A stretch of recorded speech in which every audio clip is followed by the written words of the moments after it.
Hey everyone, and welcome back to the Firefighters Podcast, where we seek to develop, inspire, and motivate the world of the emergency services operator through a series of wide-ranging conversations. Now, before we go any further, just hit that rate, follow, or subscribe button on whatever platform you're listening to. It's a key performance indicator for us and helps us reach even more people. Now, here's what we've got for you today. I think it was Jim Carrey that said it. Sometimes he wishes that people could have everything that they want so they could realise it's not going to make them happy. Do you know what I mean? It's always that quote.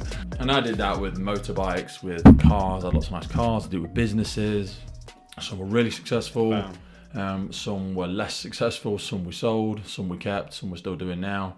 But after I reached the precipice of whatever each one was, most of the time, other than this one, I realised that it didn't particularly fulfill me in anything. It was just another route to money, really. Yeah. I mean, training people and coaching people was great. I did that for like 10 years. But then I very quickly realised, and nothing wrong with that, is that without you, it doesn't work. And I think that's probably a handicap on my part because I like to be close to the coalface. Do you know what I mean? I like to feel the heat. I like to be near the thing. And I have that within the organisation that I work for now in the fire service, in that I don't want to progress any further because the next step for me is moving off the fire engines. I'm a watch commander now, and when I become a station commander, I don't ride the fire engines no more. I don't do the thing. The thing that... I don't think I want to do that. But before I was always used to be like, oh, I'd love to be a chief fire officer. And now I'm like, I don't know. Yes, doesn't hit the same things that At this point in my life. At this point in my life. Yeah. Right, should we kick it off? Brad, welcome to the Firefighters Podcast. How you doing, my friend? I am great. Thank you so much for having me. I'm genuinely really excited to be here, so thank you. Mate, it was really interesting to have you down because I know we connected a little while ago through yourself and so you thought that the rescue fit and functional fitness.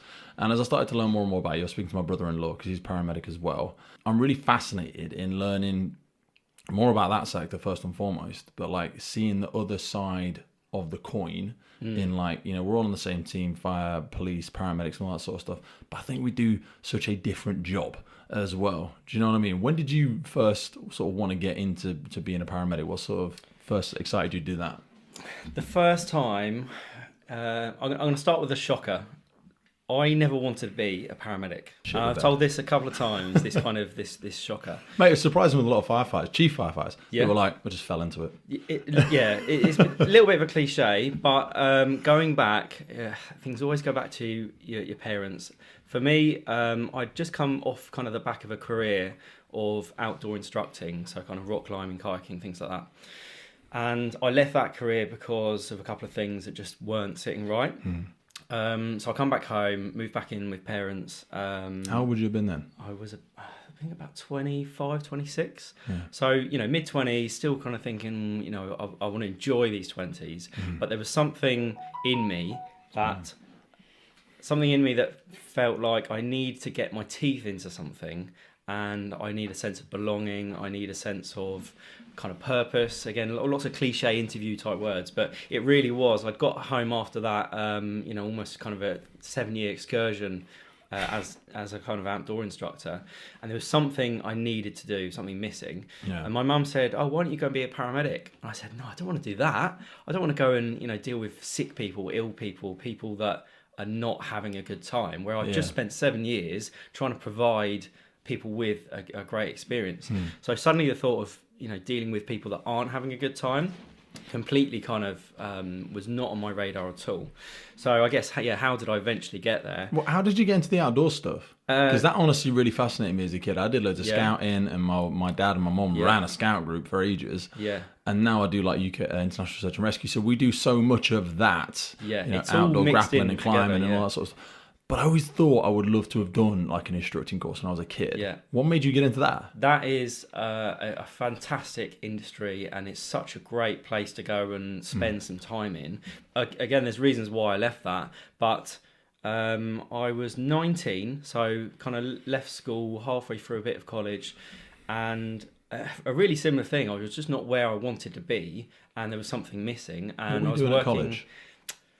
College, I did music for a couple of years straight after school. Cool. So long hair, really long hair, Like really long hair. Like shoulder length. I'll find a picture later. Nice. Really long hair into what some people would call grungy emo music, but kind of like deep metal stuff.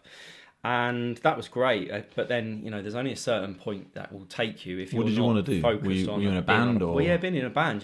College band, long hair, bass guitar, playing on stage. That was amazing. Yeah. But it got to a bit where, because I was studying music at the time, that kind of bit became a bit of a chore. So suddenly the passion, the hobby became a bit of a chore. And although we had a great kind of band that we played in. There was just something not there that was going to last a long time. And I think with a band, I'm assuming to last a long time, you need to have such a strong connection that needs to hold you through the bad times. So we didn't quite have that, but it was an amazing experience. That's the analogy of like the 10-year success, isn't it? Because most of the time you're doing it for absolutely nothing, less than nothing. It is a lifestyle sector, for want of a better. And I say that with respect, because out of the end, the very few number of people that pop through that narrow gap at the end, I'm sure it's great. I'm sure they still have their challenges, but how many millions? And that's not to discourage anybody that's trying to go for it, but I think 100%. It is a passion. It's built on passion. And then if you make your passion your job, or you make your passion what you do you think that starts to dwindle it perhaps, or start dampen that flame a little bit? It's that gynecologist scenario, isn't it? Does a gynecologist want to go home and do the business? A little bit of that, yeah. I mean, it was great at the time, and I think you're right. If you have a really strong foundation of why you're there, if you've got prospects for the future, how are you going to achieve that? We were young, 18, Plus, I bet a band is an absolute mayhem to the politics of a group or a band, and we're not going to name any names, but the greatest of respect to the people you're probably with. Was there a little bit of that, or was that all cool? Was it just everyone was great? Or? Although we were 18, we were just children, really. Still young. Yeah. We got kind of through college, and there was one guy who was a little bit older, because it was like it wasn't just everyone straight from school. We had kind of other ages trying to become musicians. We had this older guy who was the lead singer, and he was holding us together as long as he could. But how much older was he? Only by like 3 or 4 years, maybe. But it wasn't like some 40-year-old dude. No, it wasn't like a 40-year-old trying to tell us what to do. But the School of Rock thing, it's a great film. I love it. But you got to be, if that was in real life, that'd be weird. Yeah, that would totally not. It's not going to work. The police come in halfway through the film. I think they would have come in a little bit earlier. Hey folks, I wanted to jump in here and just share with you a really exciting update from our partner William Wood Watches. They are launching the first ever field watch collection. Now it's named Fearless, which firstly, I absolutely love, and this new collection is very different from anything they've ever launched before. However, you will see that they've managed to maintain some of the signature William Wood watch elements. The big thing for me is that black fire hose. So they have got, the first ever time they've done this, the black fire hose strap, and a really, really cool case back. So now the watches are available in 3 colors this time. These are red, orange, which is my favorite, and the yellow. Each watch features those straps that are made up from repurposed black fire hose. That stuff looks the absolute bee's knees, guys. They've never done that one before, so go and take a look at that. And they've also got a textured dial to represent charcoal. Honestly, I never know how they're going to keep going deeper with this. Every time they do, I'm like, where are they getting this from? But I know where they're getting it from, because they're speaking to the boots on the ground. They're speaking to you, they're speaking to me, they're speaking to firefighters and frontline operators, and getting just these amazing insights. The creativity in this is amazing. Now, the cases come down in size from 41mm to 40mm. And another new thing is they've got a unique firefighter helmet visor case back. So flip it on the back. In fact, go over to the website and you'll see the photos. That visor case back, guys, it just looks absolutely incredible. Now, the watches are available to buy immediately, like right now, and they can be delivered within 24 hours in the UK and 48 hours from UPS collection in the US. The link to William Wood Watches is in the notes below this episode. You will not regret it. I am 100% putting this on my list. I'm going to be nagging them like crazy, because I know you can pay in 3 stages as well. You haven't got to go in full whack on this. The new Fearless collection, William Wood Watches. Go check it out. He was holding us together. He did the best that he could, and we had a great time. But we weren't, I guess, in the right state of mind to think this has got to be a business. Really, you've got to think money strategy, either for hiring studios, for kit, for travelling. And contracts. You got to make agreements together. You got to actually write shit down. You know, I know there's some massive businesses that make it places and don't have any agreements in place, but I've had to learn those lessons 3 times to the tune of you know, or 5 figures on one of them, and that, you know, that hurts when you have to learn those lessons. So I always say to people, as much as you're bonding with everybody and your best mates and you this, just write it down. Just write it down. And to be fair, if you're both on the same page, nobody's going to mind. No one's going to mind. It's protect everybody. You know what I mean? Write it down.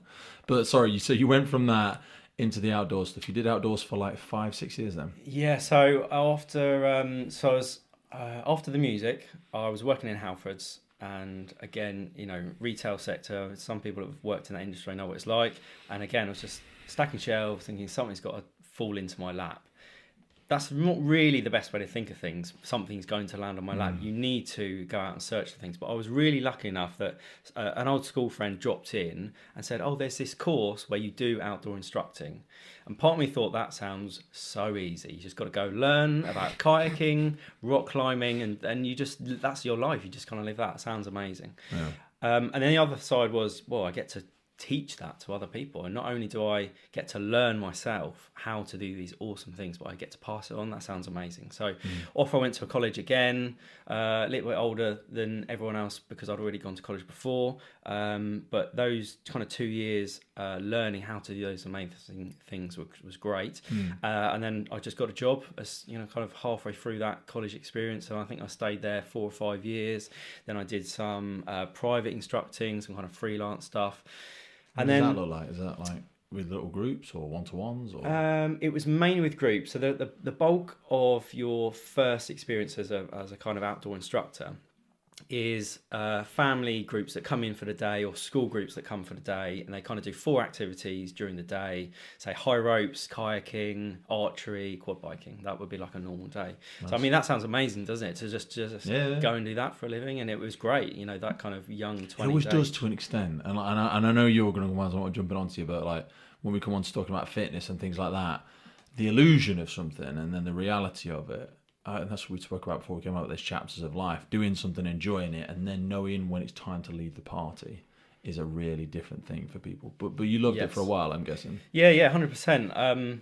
You know, 5 years with one company, and then I did some freelancing with like the local councils, and then my last, I want to call it a tour, though it's not a kind of military tour. My last tour of service was going to Cornwall, which was completely crazy. I never left kind of Hampshire at all, really. Yeah. Went to Cornwall to work for a company down there. And that was amazing. Lived in Newquay. You can imagine the kind of stuff. I was always going to do a lifeguard in somewhere at Newquay because I was a lifeguard. I never went and did it. I was annoying myself a little bit for that because I think it'd be a great place to do a summer.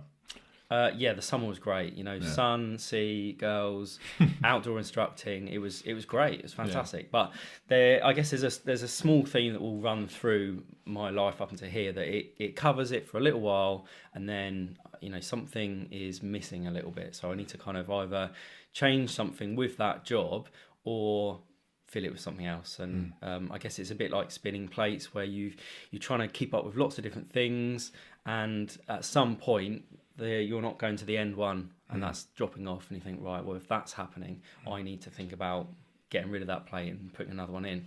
What were your parents like with all this sort of stuff? Were they, because you were actually doing shit, you know, you weren't just like sitting around at home, you didn't not have no job, you know, which I think is becoming more of a problem with some of the younger members of our communities these days. And that's not a generalism, but I think it's harder because like you and I would have had jobs. I mean, I had a job when I was 11 and then paper rounding and then blah, blah, blah, blah. You don't see people getting jobs now until like 16, 17, 18. Yeah, you know, and they still don't want to have a job. Yeah. And also they see adults that don't have jobs, so they can see and feasible... then they're surviving. Yeah, so they're like, well, maybe it's not an essential thing. And that worries me, but that wasn't... I mean, there would have been happening around you at that time, though, because, you know, because there were people like that, but the one didn't seem as much. Yeah. I didn't think like it was much. No, I mean, maybe just more aware of that was that lifestyle, like kind of musician-y lifestyle, but once you do that, and once you become in a band... you realise that, oh, actually, we need to work for this. We need to earn money to survive it. So it was a bit like a false sense of like an idea, really. It was, oh, we could do this and just, you know, live off it. But unless you're bringing things in, then you can live as like a mid-level, like partially successful musician and do wedding gigs and do, one of the guys who used to live next to me, he does like 80k a year, and he just does weddings. Does them international and all that sort of stuff. Great. He's made a couple of albums, nothing's ever really popped, but that's what he does. And he does it and he enjoys it. But he does say, every gig's not, it's not Wembley. Some people don't want to listen to you, some people think you're great. Sometimes you turn up and they cancel. That's life, and that's that maturity aspect when you've got to treat it like a job. You've got to be professional. You've got to show up and do the best version of yourself, even if you turn up and you hate the people. That's their job. Sometimes. If you can do something that you really love and enjoy doing, then earn money from it. Yeah. And then just before you think, oh, actually, I'm not enjoying this now. If you can somehow find a way every, I don't know, maybe 3 or 5 years to stir things up a little bit and suddenly go, oh, I'm really enjoying this again, then I think that's really key. Because what you don't want to happen is have a 20-year or, a 5-year honeymoon period of, wow, this job's amazing. And then 15, 20 years of, it's not feeling the right things. But you know what? I think people think that is what it's supposed to be like, though. And maybe some people genuinely is, because I'm not them, and I can't, and it'd be wrong for me to assume that they're not going for it, or actually, maybe they're just not hungry enough, maybe they're just not whatever. Well, actually, maybe maybe they really do like that, because I think that desire to want to do more things, that desire to move on to different chapters of your life, can also be a bit torturous, certainly to those people around you. If you're with somebody who's like, can't you just settle? Can't you just stop rocking the boat? Why do you always have to keep doing something new? I'm so lucky that my partner seems to just go with it, or she just lets me. I don't really know how it works, to be fair, but she had a difficult relationship before me, so I think I'm just the better version. When the bar's set really low, it's and I'm sure I treat her very nicely, but it must be torturous for people around you. But I can't imagine those that you look at them like they're a different person. You know better than them. I'm no better or worse than them, but I'm I don't get it.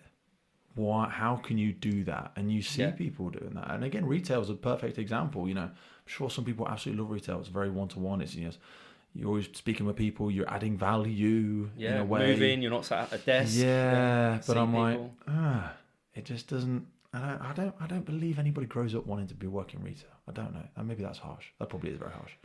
I think you've got to say these kind of things every now and again, because there's some great people in the world, and we need people to do it. It's got to be done. Someone's got to deliver the mail. And people that are doing that kind of job, they're providing for their family, which is probably the most important thing, especially if you've got kids, that you can probably think of, is providing food, shelter, warmth, love, and food and stuff. And if they're actually happy, I probably admire them in a way. Yeah, if you're content, great. Because I don't think I'm content very much. Ignorance is bliss. If you're content, you don't want to do anything else, which is great. But if you're probably like myself or yourself, you are content, and then it's right, next challenge, next thing, keep going. It's the difference between the person that builds the Lego thing and does it with super glue and then puts it on the side, then buys a new one. I'm build it right now, smash it apart, and let's do something else. Next one. You just spent 3 hours building that.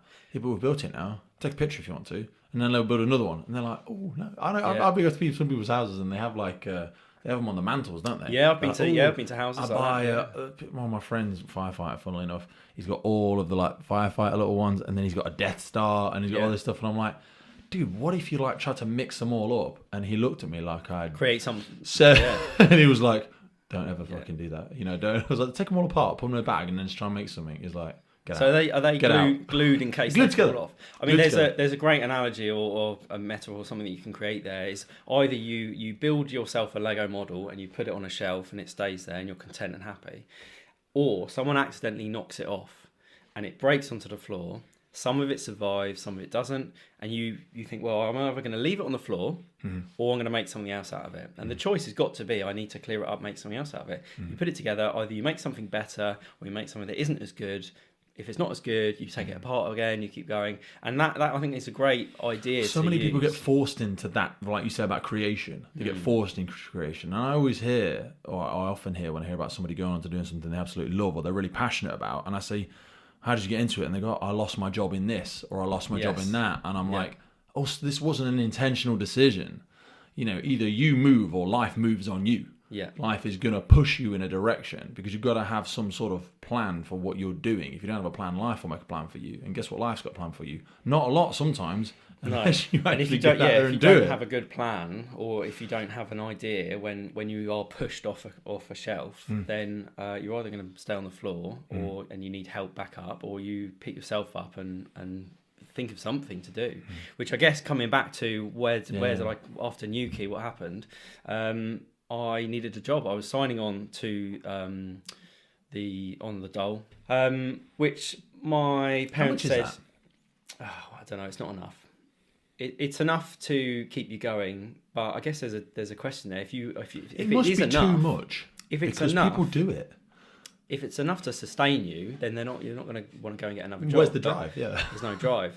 But my parents said, look, if you're back here, you've already paid into national insurance and tax and stuff. But part of that money is yours to help you back on your feet. I thought that's fair. That's pretty good reasoning. Works. But I was like, well, I need to get a job, and if they're making me look for jobs while I'm getting this job seekers, I might as well look for a job that I want to do and then try and get it. It seems so like how right. You've been 25, 24, about 26 I think it was when I'd come back from Newquay after 7 odd years. You must have had a cool like teenage years and 20s then. Yeah, I felt great. Skip that. I felt I'm doing this crazy cool job. I get to kayak and rock climb all the time. What's better? Yeah. I'll tell you what's better is having money that can sustain you, where you can have a car, have a house, and do cool stuff. Because that's the only problem with that industry for most people, is that you're minimum wage, or you're on a little bit more than minimum wage. Which when you're drinking afterwards and you're having fun doing those activities, and it's all about social stuff, that's fine. That's all you need. But when you get to kind of mid-20s, you think, hang on a minute, at some point I will need a house, or I need to rent a house, I need a car. I guess it's because that's what we're meant to do. You're meant to have a house, you're meant to have a car, you're meant to do this and that. And I know that doesn't sound quite right when we sit and look at each other about it. We're sat in my house now, we've got a couple of cars, a couple of businesses and all that sort of jazz. So I've made not the same mistake, I've done that. Yeah. But I'm also, like we said before we came on, like when you're the other side of it, I'm like, are these things essential? Do I need these things? Because a lot of people will work in a job they don't enjoy to be able to afford to go and do an adventure weekend in Newquay twice a year, 3 times a year. That'll be one of their things. And if somebody said, hey, you could do this every day, just give up the stuff you don't like anyway, that you're actually you're doing a job to perpetuate a life you don't enjoy, to 2% of the time go and do the thing you want to do. So I don't know. I can't speak from the other side, so I don't know. I guess it's a choice. At some point, you go, either I keep living this life, or I want to change. And I think I had made the change and I tried it once before in that industry. I'm going to go off and do an office job and do that, earn more money, wear a suit, drive to work, blah, blah, blah. And that didn't work out. And I came back to that industry thinking, I need to stay here. And it didn't work because I wasn't very good at it. I think mainly I'd come from a complete outdoor industry, and then I was thrown into a job where I needed to write emails, talk to people, look presentable, go and explain things. But that job itself was a little bit about marketing and selling things. And although I could talk to someone, and that's partly why I think they hired me, because I can talk and engage with people, I didn't have the right attributes to sell something that I didn't believe in. And I don't want to sell anything that I don't believe in. Yeah. Which may bring us on to Rescue Fit later, is that I want to provide a service, take money from someone to give them something I really, really believe in. Yeah. So, the real strong purpose with that. But that's why I didn't succeed in that other job. It was a change of pace, and I thought, well, at least I've tried it. Great, I've tried something, failed at it, didn't do very well, come back to this other job. But I guess bring us back to why do I think I needed that? I guess it was just a choice. It was like, either I'm going to continue doing this, not have that much money, but really enjoy it, or I mix things up a bit and see what is out there. I did it for 7 years, outdoor instructing. Is there anything else? But I tell you what did happen is I kept working for people that weren't very nice people. They were nice to your face, and they were relatively nice to the customers and things, but I had a couple of issues where I was working with someone, or I was making someone money that wasn't very nice. Okay. And suddenly I thought, I'm working my ass off, hour on hour, 10-hour days, 12-hour days.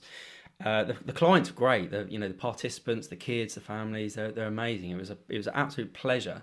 But I'm earning someone else money that isn't that nice to me. Why would I do that? In what way? I guess managerial skills, leadership skills, the way they ran the business. I mean, I don't want to be too harsh, and there's no chance of me naming names, but I felt personally that I was earning someone else money that wasn't being very nice, and okay. I'm on a minimum wage or near minimum wage as an outdoor instructor, because let's face it, it's a great job, everyone wants to do it. And although you have to be trained in that skill, it's not a degree level qualification, it's not a long-term thing. So I felt like I wanted to work for someone that either myself, which would have been too difficult at that time, or someone that is giving back to others. And thankfully, I landed in the NHS, which, although I guess we have taxpayers and the government, there's no one, I'm not earning someone money, I'm not making someone money, it's a non-profit business. Yeah. So I'm really thankful that I spent the last 10 years, or 9 years, working for people in general, rather than this one person or these two people or these board members that are raking all the money in. So what was the journey like into becoming a paramedic? Yes, so back to after Newquay, Mum says you need to go on the dole. I say yes, and then I might as well apply for jobs that look interesting, and up crops on the job seekers website is emergency care assistant, or ACA emergency, or emergency care assistant, or ambulance care assistant. And I thought, well, that sounds cool. This is relatively minimum wage, but that means it's an entry option for me, and it sounds pretty cool. So I could do that for a year or so until I find what I want to do. I didn't really want to do what my mum said, because she always knows best. Do you ever find that, where you have parents or people that you think, no, I don't think you know what you're talking about, and then a couple of months later, sometimes. So yeah, sometimes they definitely know best. I've found in my personal experiences with people close to me and my family, they're scared to death of you messing something up, scared to death of you making a big mistake that's going to cost you. And I've already alluded to some of the misjudgments and mistakes I've made with business partners and things like that. And they worry about you, especially if they've not done it, like starting a business or something like that. If they've not done it, and I hadn't done it at those points, it's scary. You might mess it up. You might go to jail. You might go to court if you do something really bad. Yeah. You might lose your house. You might do all of these crazy things. And they just want to keep you safe. And it does come from a place of love most of the time. Sometimes, very rarely, I've seen it come from jealousy. Not in my own family, but with parents who will discourage their children from doing something because they never did it. And there's almost a venom. I've seen it in some people where they're like, they wanted to do that. Don't you dare try and do it, basically. But they would say it in ways of they're just trying to put the person down. You can't do it. You haven't got a chance. You're not mathematically minded. You're not very good with people. All these sorts of things. I've heard these said. This was to a business partner that I used to have, and they really struggled with that self-belief. Really, really struggled with it. But what was the way in which your mum was right in some way? I'm guessing by the sounds of it. Say again, sorry. She was right in some way. Yeah. So she said, "Why don't you be a paramedic?" I said, "That sounds terrible. I'm not going to do that." Then I saw. Why did it sound terrible? Because, as I said earlier about spending so much time providing people with good experiences, suddenly I'd be sent to someone that is having their worst day of their life, and I'd have to deal with that. It wasn't fitting in with my mantra of have a good time all the time. Yeah. Which at 26, you want to have a good time all the time. But it come up on the job advert, and I thought, well, I could do that. Sounds pretty cool. I'd say I'm a kind of fan of the emergency services. I'm always kind of pro police, fire, ambulance, and Coast Guard. I think most people are. I hope secretly. So. I really hope so. Maybe not the police sometimes. People don't like the police, which is sad. Yeah. I really struggle thinking about the police because I don't know how they're going to... Sounds stupid how they're going to keep it going, but I'm like... I'll defend... they do such a hard job. Yeah. Such a goddamn hard job. Yeah. I mean, you guys experienced some violence actually in the job, which really surprises me. Yeah, the abuse rates are going up, I think. Yeah, worryingly. I never get it. I don't get it why they're that way, because we go to jobs for like gain entry for you guys and girls. Yeah. And then they'll be like, oh, do you want to sort of hang around? And some crews are like, that's not our job. You need to call the police. But I'm whatever. I'm a 6'5" big guy. And I'm like, yeah, of course. You know, I'm not a fighter, but I'm like, yeah, we'll hang around. Yeah, Christ. Yeah, that dude does look a bit weird. And maybe it's two female paramedics. And I know that shouldn't matter, but I live in the real world. And I'm like, yeah, let's hang around for a little bit. And some people, just get really... They don't get nasty with us, though. And I don't think that's because I'm big or strong or intimidating or any of that. Yeah. I just generically don't hear that they get nasty with us. Yeah. So I don't know why you guys and girls get that level of violence towards you. It's worrying. I'm not sure, and I'm lucky now that I'm in a specialist unit that we don't kind of we're not prone to it very much. But you know, my other half is in the ambulance service. She's working. She's on maternity at the moment, but you know, that's her job. That is her scope of practice is to respond on her own sometimes to a house where there might be all kinds of things going on. And she's had knives pulled out on her. She's had people threatening abuse, attack, and you know, abuse, all that comes in many forms. It is still there where ambulance service personnel are exposed to violent and aggressive and intimidating people, which is wrong. It is wrong. I guess you've got to think, well, you know, they're having a mental health crisis or they're under the effects of alcohol and things. I guess it's a case by case thing sometimes where you've got to assess, right, these people are having an issue, whether they're being abusive or not, they are still having a problem, which you know, someone's got to go in and fix. I find it's usually the ones where it's a cry for help. I think it's the ones where they like attempt to take their own life and things like that. They're the ones I've seen be most aggressive. People that have genuinely hurt themselves. They're on the edge of existence, to be honest. They really are. If they're ready to end their own life, they don't care about what... the only thing they're cared about is the fact they're stuck in this place and they don't want to be there anymore. So I can kind of sympathise a little bit, but when it's your other half who has a knife pulled on her, suddenly you can't sympathise. So it's a thing that shouldn't happen.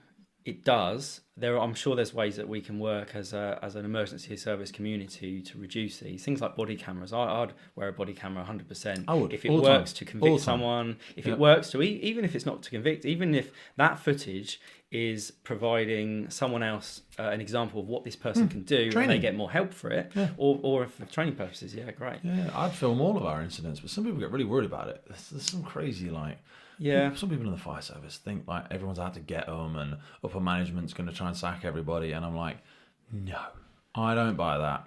And conversations that I've had around body worn cams is that the footage, it's up to you whether or not you want to use it. Now, if it was in a criminal investigation, yes, you wouldn't have that option. But if you go to a generic incident where nothing bad's happened, if someone slips off the bottom of the ladder or they put something up wrong or they made a mistake, well, then you just don't submit it if you don't have trust in your organisation. But if no one's actually got hurt, if we don't submit that, we're just not painting over it because it actually genuinely has happened. If someone's made a mistake, let's learn from it. Let's learn from it collectively so that it doesn't turn into something tragic. But your police wear body-worn cams all the time, don't they?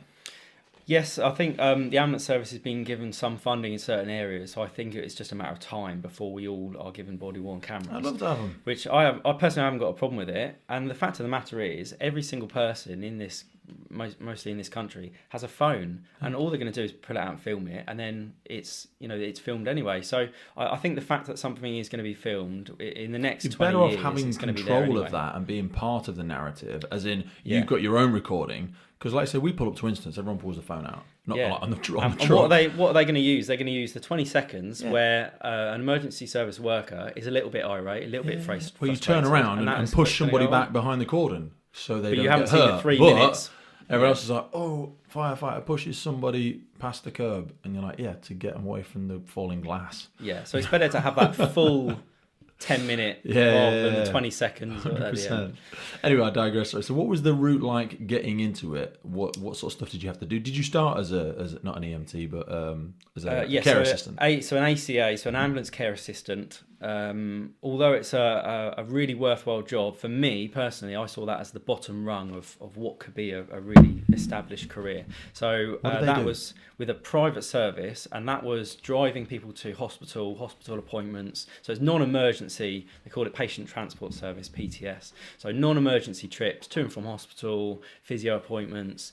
But a private organisation? The one I work for was private. There's loads of them now. So it depends where you work, whether or not they have the contract. And this brings us to the NHS, although it's not a kind of, because it isn't, I guess, a private entity, the NHS has got to be shown that it's taking other options. So if a private service says, we can do that for cheaper, although we're private, we can work for you, and if we're doing something cheaper, then we can do it. So that's what's starting to crop up now, is more and more private services. Loads of it. Because it is cheap, because you haven't got on board the staff. You've not got all the HR, you've not got all the pensions, you've not got all of that, you've not got the legal requirements, you're just outsourcing it. And if you want to drop it tomorrow because you've had a budget change, you just drop it. So for the NHS, great, we'll hire these guys, do this for a little while. And I've not looked into management of things like that, and I've got not much experience of how the NHS chooses. But from the outside, you see services, and they're getting much better now. But when my experience was of a lower quality, a lower standard, which I think has changed. I know a lot of people now that are in private services, and I'll 100% stick up for all the private workers that we have working with the NHS. They're the same people that want to deliver high care to family and relatives, and sometimes their own family and relatives. So the only thing that's different is there is some cost cutting, there is some things that are saved somewhere and not else. But what's cropping up now is there's private services that are offering the same pay, if not better, the same annual leave, the same pension abilities, everything is matching, because they want to take these staff from the NHS that are burning out, struggling to cope, and go, well, you can do the same thing on a private vehicle and we'll give you more money. What's that? You don't want to do nights? Okay, that's fine. So how's that sustainable? I don't know. Well, we're obviously missing something. It's sustainable for some people, as in these private services. They're covering the high demand hours of the day. So their staff are on the ambulances. They fill in for the high demand areas, because the NHS either hasn't got enough staff, or they're lacking in vehicles or something where they need that extra support for X amount of days, and then it's a lull in service time, so we don't need them for a little while. Whereas for us, like fire service and NHS, is the same. You're providing 24-hour cover all over the county because you have a legal obligation to provide that. Yes. Whereas sometimes it would be dead, really quiet. You won't be required all of that staff, so you can flex that, I suppose, in the private sector. When I first joined the NHS, I thought, this is great. The NHS is amazing. It's not going anywhere. That's what you think. It's here forever. I've got job security, and we're working together. I'm not, like I said before, I'm not earning someone money. I'm earning for myself, and I'm creating and helping run a service for the public, which is great. And then you start to realise, actually, there is benefits to a private service, and there is cons to a private service.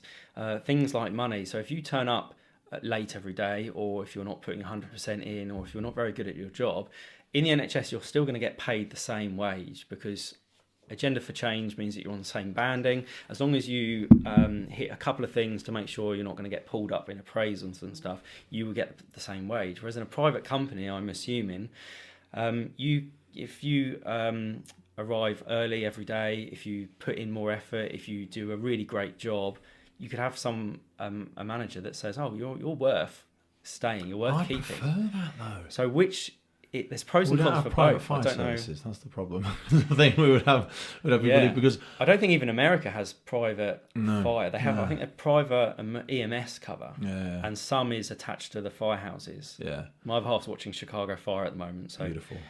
Keep watching that thing. That's a whole other podcast on its own, isn't it? But there is the flip side to people working for the emergency services. For me, like, again, doing businesses and stuff like that, and having worked in big organisations, I like meritocracies.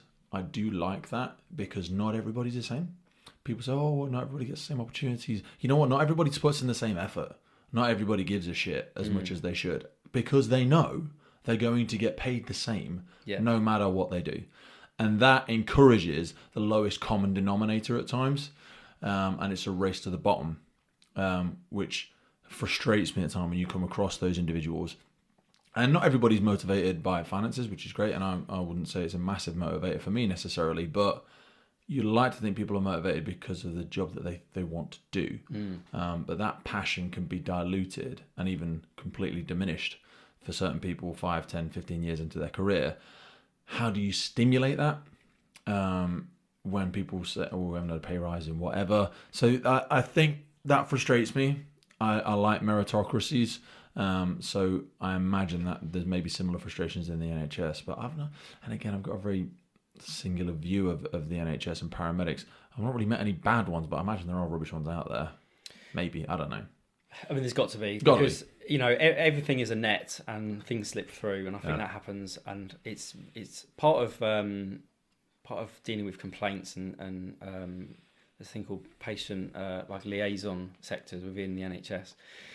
Is that sometimes something slips through, and that one person who only calls an ambulance once every 10 years, if that if they see someone that isn't doing a very good job, that is their view. So occasionally things slip through. I'd probably value that person's opinion who only calls an ambulance once every 10 years, like an elderly person. But the person that calls them every goddamn week and then moans, I'd be like, ram it. Yeah. Ram it, you are just a leech of society. You are an oxygen thief. I'm so sorry, let me just calibrate. This is somebody that's got like terminal illness, or but you get the regular callers who are just like, oh, I've locked out my house, or this is, and you turn up and nothing's wrong. They're a hypochondriac, and you're just like, you are wasting these people's time. I need to go to hospital, or they're drunk and they just want to get taken to the hospital because they want to trip into town. Yeah, and they just pretend they're asleep.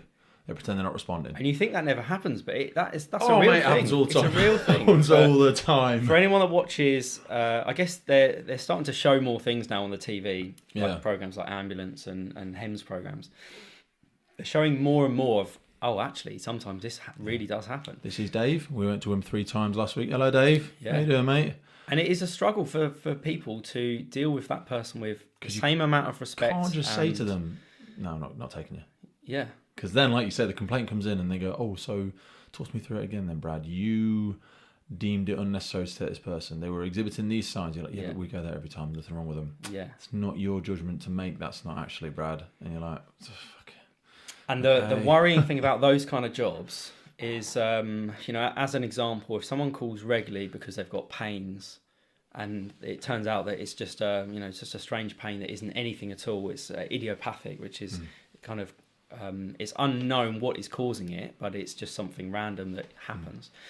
At some point, that person might get pain in the abdomen that's a liver or a spleen or a cry wolf, isn't it? That's a problem. So it's a cry wolf thing. Yeah. And unfortunately, it happens every now and again that you leave someone at home, it's why don't they just go to the GP? And then finally, sometimes it is a really bad thing. Yeah. So what happens with that one crew who goes to that patient and says, no, we leave them here all the time, they're fine. And then actually that is the one time where they die. You've got no leg to stand on. Game over. It's a really difficult game, and sometimes on the ambulances, you feel like you're trying to save the NHS by either leaving someone at home or deferring them to another mode of care, because you know how much pressure the NHS is on. But then to do that and risk someone, firstly, that person's life is at risk. You can't risk that person's well-being and life because you think you're saving some time or money. That isn't an option. But there is a risk versus benefit of everything that we do. There's a risk of going to hospital. There's a benefit of going to hospital. There's a massive cost of going to hospital as well. Do you know what I mean? I'm sure you've probably got a great relationship with the people that you drop them off to in wherever it is, A&E or intensive care. I don't know what you roll them into. Emergency department, yeah. Emergency department. But sometimes they must are and they're like, dude, why have you brought them here? Why have you brought them here? You turn up thinking, we've got to take this one in because it's either chest pain or abdomen pain or something that really needs to be checked. And the nurse looks at you, well, we've only just sent them home. We sent them home last night. They've not even been home for 4 or 5 hours. And you brought them back in. Well, yeah, but I can't leave this person at home because of what is the possible risk. But if you sent everyone to hospital and ordered every blood test, every scan, we wouldn't have any money to treat people that really need it. So risk versus benefit is being done all over the place. And I guess that's one of the stresses of the job is, if I take someone in, the waits at the hospital are 6-7 hours. So I'm just sat there where there's other calls going on. But if I leave them at home, then something could happen as soon as I leave. Do you think the NHS will always be free? Do you think it should be free? You don't have to answer that if you don't want to, but like... I'm going to answer. I will answer it because it's a fantastic question. And I think we should ask it more often. I don't think it's sustainable. There's well, it probably is, but at what cost? It is sustainable, but what isn't sustainable is the morale and the well-being of its staff. Yes. And this brings on to a fantastic line of the NHS is broken. It's not broken, it's working. People are going in, they're getting fixed, they're getting scans, they're getting blood tests. Everything is kind of going on. Broken suggests that it doesn't work at all.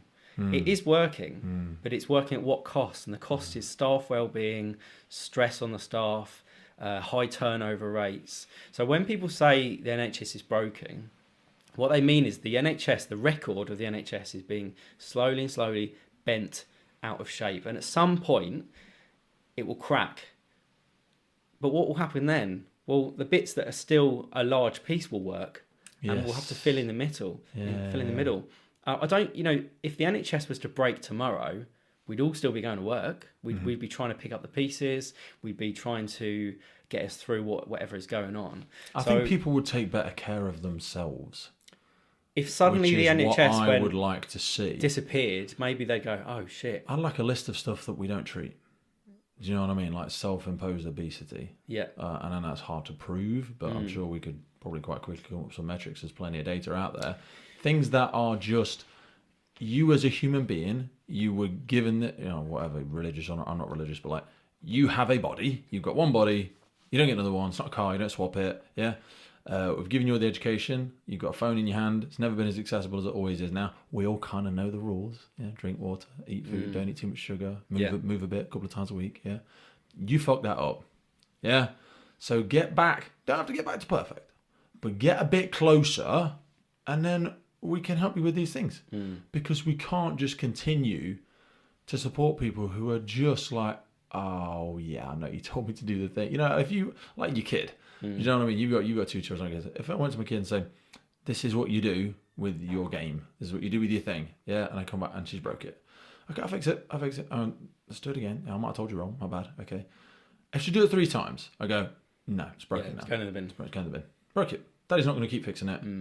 You're not looking after it. Game over. Yeah? We'll just keep doing that. Otherwise, she's got a permanent game carer. Do you know what I mean? But I'm going to and that's what the NHS is doing for people. They're like permanently micromanaging. Yeah. Not because they want to micromanage. They're being forced to micromanage people's health and well-being. Or I'm like, manage some of this shit yourself. Come on. Where does that come from? I don't know. What? Does it come from school? Should we start teaching? Big part. How to look after one of your yourself, youngest is about to enter into the education system. My sister's a primary school teacher. I've had 3 kids that have gone through the education system. My youngest is 10. Yeah.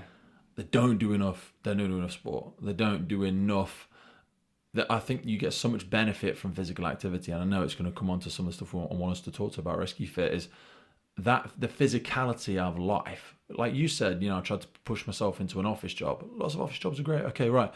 Not really supposed to do too much of that as a human being, though. It can be a portion of our life, 100%. But I don't think we're designed to do that long term every day. It should be interspersed with levels of physical activity because we are multifunctional, multi-moded people. We like to have that aspect of us. And I think we don't do enough of that in schools. I think schools were designed, in the age of industry to prepare people for working in factories and working in an office, and that worked for a bit.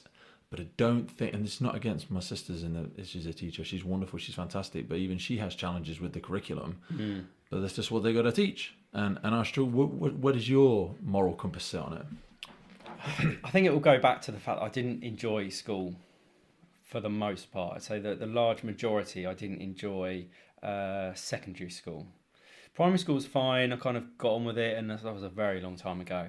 Secondary school hit in, year 7, and year 7 and year 8 were, crikey, this is like serious education. But after between year 8 and year 9, I really wasn't enjoying it at all. And thinking back now, I think the only time I really started to enjoy it is when I started to let go about insecurities and caring about certain things. And unfortunately, that meant I stopped caring about how well I was doing in the classes. Okay.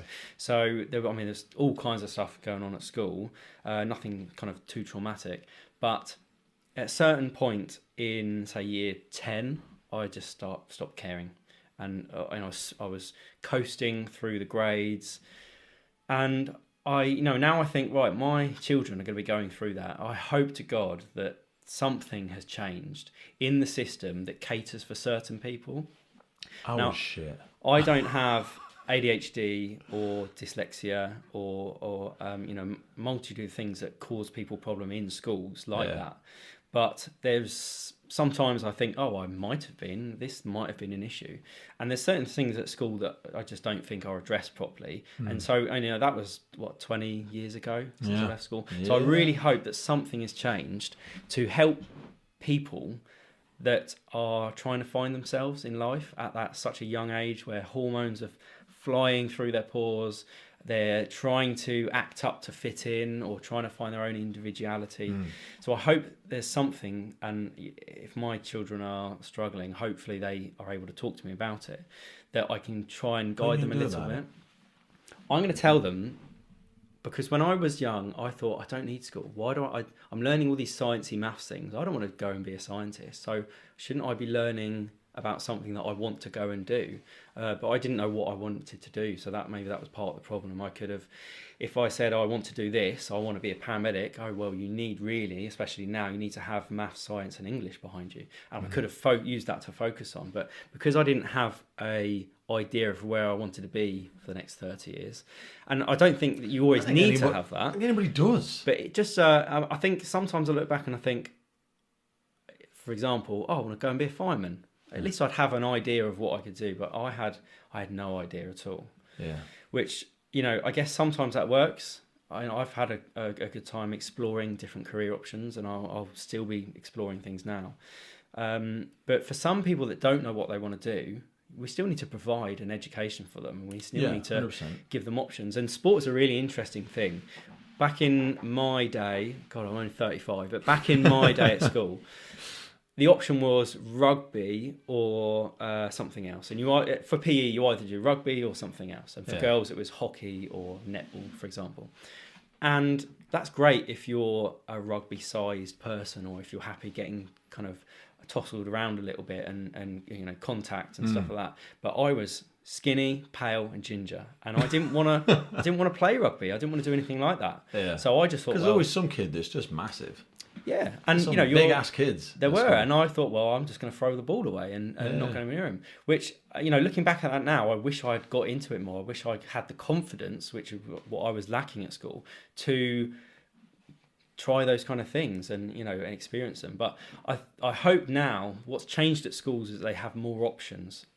When I went to college at 19 and I tried rock climbing as a thin, slightly tallish, but kind of person that could reach things and climb well because I was light, it was the perfect sport, and I excelled in climbing and I really enjoyed it because of my kind of body shape and what I liked doing. It was also a different type of competition. It was you're competing against yourself rather than 20 other people that were kind of running at you full speed.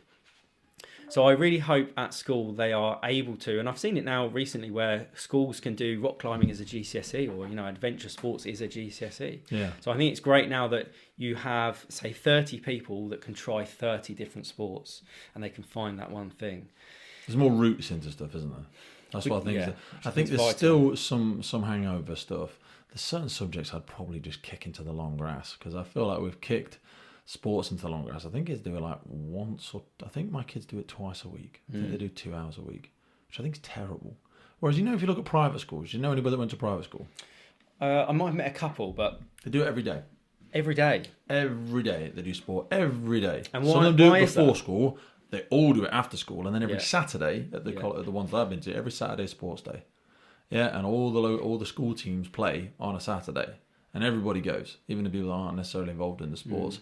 And that is one of the big hidden differentiating factors, I think, that builds those characters of people that have tremendous discipline, that have drive, that have high personal standards. It's not inherently just because the maths lesson is better and there's less people in the class and you get your own accommodation or whatever. Yeah, they're all contributing factors. I don't pretend that they're not. But the reliance on putting people into sports every day, I think this builds so much character. Character is what I was definitely lacking at school. I think I was my own person, but a character kind of falls out of you a little bit, and it's kind of like an aura, your character. And social media wasn't really a thing when we were kids either. So I think that's a big factor. No, it didn't exist at all. I remember having, I think it was year 9, I got a phone. I was the first person, I think, in the school to have a phone, or at least definitely in my friendship group. So you have one that you can change the front case? It looked like a big poo, like a big long rounded brick of a thing, and I was like, I've got a phone. I'm the first one to have a phone. You could have a yellow, a green, or a red front to it, and you did just a little bit. You kind of took the number outside the numbers, and then I bought off the market basically it did nothing, but it was pretend flick down. Yeah, it just stuck it on the front. It didn't do anything. It wasn't like electronically did it's anything. just like a cover thing, but it looked like you flick it and answer it, but it didn't do anything. And I felt like that absolute nuts when I think it broke after like a week. But I mean, you had your own identity in your pocket. Yeah, I guess in a way. But it came with to look at what children do now. When you talk about that character and talk about knowing yourself, not knowing yourself, and those fear of judgments. Imagine what that's like now. I really struggle to imagine what it'll be like for my boys to go to school when I really struggled with school. Yeah. So everything is turned up to 11, and that becomes the new 9, 8 or 9. Yeah. And then every couple of years it goes up again. People say, social media is really bad, social media, phones. It depends how you look at it. It's so connecting. It gives everyone so many opportunities. Oh, yeah. There's no way me and you would be sitting here. I wouldn't have driven 2 hours to go and meet someone, completely random, to have a chat. But social media it has such a potential. It's a tool. But it is a tool that you have to be careful with. It's a power drill. You drop a power drill, use it incorrectly, you're going to get hurt. Yeah. So if they don't start teaching not just safety online, but how to use it in a correct way. I mean, it's like plastering your photos on the front of your house, or your Twitter views on the front of a house. Someone might not see it for 10, 20 years, but at some point, someone will drive past your Twitter page from 20 years ago and see what you've written. And I have definitely written some things in the past where I think that's a real thing that I shouldn't have written. It wasn't, something I'll get in loads of trouble for. But it's not my real personality. Yeah. It was, this is a joke. I'll put that on. That's why I love podcasting so much. I think it's like the purest form of social media because, one sentence or a phrase or a favorite quote or a picture doesn't articulate Brad's life. It doesn't encapsulate his views and his thoughts. That's not you as a complete person. As an offshoot, it's a thing. Maybe because you're funny. Maybe how you write something and how I read it are entirely different. Entirely different. I've got no idea who you are just from something that you've written. But that's what we do. We live in sound bites now. We experience each other and reality in speech, in quotations, of what we think people are, and that's really only a very small part of who they are. And what we think people want. I think sometimes, they want that. I'll put this content out, or I'll say this. Well, no. You've got to be pure to what you believe in. Yeah. And at some point, if you give off, or if you make content and talk about things that you really are passionate about, at some point you'll get your audience. Yeah. And this isn't everyone needs to do social media rant. This is if you enjoy using it and if you think it's a good tool to connect with people, which, let's face it, social media is now the internet. It's not really, they're not really two different things. No. Because I don't sit on my laptop all day scrolling through websites. I'm on my phone all the time. Yeah. That is the internet now, and I'm taking a lot of words probably from a guy called Gary Vaynerchuk. I don't know if you've heard of him. Gary, Prophet Vaynerchuk, as I call him. He's described it recently as the social media is the internet. It's just a new way of experiencing the internet. So the same as when they taught internet in my day on the computers that were billions of years old, they need to be teaching people how to carefully interact with this huge, I mean, it's the world in our hands. Yeah. We need to be teaching children. I mean, the whole subject of sending pictures to each other is huge and a real safety concern. But not just that, we need to be careful about who connects with who, what kind of thing kids are looking at in terms of how that's going to affect them. They might see all kinds of random images that are distressing or traumatic, but also that will start to shape them. If you see enough things on a certain music genre, you'll probably start liking that music genre. So it's the same with other people's views. If you start seeing more and more of people's views, that starts to affect you. And that great saying of you are the person that's five people around you. Yeah. You're the sum total of the 5 people you spend the most time with. If you spend most of your hours watching these 5 things, or on these 5 types of things, that's going to start to affect you. So, hey folks, just wanted to jump in with a quick piece around firefighter health and wellbeing. Now, we get a lot of messages and emails into the podcast around firefighter health and fitness, whether you are trying to join the fire service and pass them tricky fitness tests, if you are currently serving, or if you are coming up to that next chapter of your life, retiring from the emergency services. We get so many different questions around it. So in partnership with Fitness for the Frontline, we have come up with a series of guidance and programs specifically designed to reflect the physical elements of the role of a firefighter. So whether it's carrying an LPP across an overgrown field, lifting a ladder above your head under running it, or wrestling with cutting gear for 30 plus minutes at some kind of complicated RTC, our bodies are required to lift, push, and carry objects in very specific circumstances. That is effectively what Fitness on the Frontline focuses on, as well as the longer term aspects of overall health and wellness for our firefighters. There are focuses around strength endurance, and overall conditioning, all achievable and relevant to our roles. Now, we are definitely not about to be smashing out world records or getting that beach body ready in 6 weeks rubbish. The systems and programs that we put in place are adjusted for people's current fitness levels, and they're not a prescriptive weight or a one-size-fits-all BS. We also take into consideration all the fitness testing for initial application, and also for current firefighters who want to maintain and progress their fitness levels. It is very likely for myself personally that I'm still going to be a firefighter when I'm 60 plus, so longevity in the role is really important to me, and I know it is for so many people out there. The system has a built-in ability to adjust easily depending on the equipment you have available, your fatigue levels, or if you're coming off busy-ass night shifts and you haven't got a lot of time to work out. You can record your results, log your weights, your body measurements. We've got all the facilities to do that. The system is yours to use how you want to train. We've taken all the fluff and the gimmicks and the BS away from most of the rubbish that you see out there. And this is designed by experienced operational firefighters and qualified people, including myself, with members of the team available to contact throughout the time you are within us in the program. If you ever get stuck, if you're starting to struggle, and also to celebrate those wins and achievements with you. It all starts with no obligation, 7 days worth of the programming, absolutely free. So whether you're joining, serving, or looking at the next chapter in your life, have a glance in the link for the podcast. Fitness for the Frontline is designed by firefighters for firefighters. Now back to the show. Do you think we should control it? Do you think so? Like in, I'm going to butcher this to death, but like, I think it's China. Yes. I think it's a couple of places as well. They switch it off. The government switches it off. Well, I've heard, TikTok is... for hours during the evenings, and then I think a whole day on one of the weekends or something like that. I like that. I think in your life you need to have that time because, as you probably understand, trying to start a business is very social media heavy, and I started to try and blitzing content a couple of weeks ago, and Georgina, my other half, was like, "You are always on your phone. It looks terrible. Your kids are noticing it." And I look over and you're just staring at your phone, and I'm like, "Yeah, but I'm creating content." Go and do another fucking room. Staring, yeah. When you're with me, be with me. Yeah. Yeah.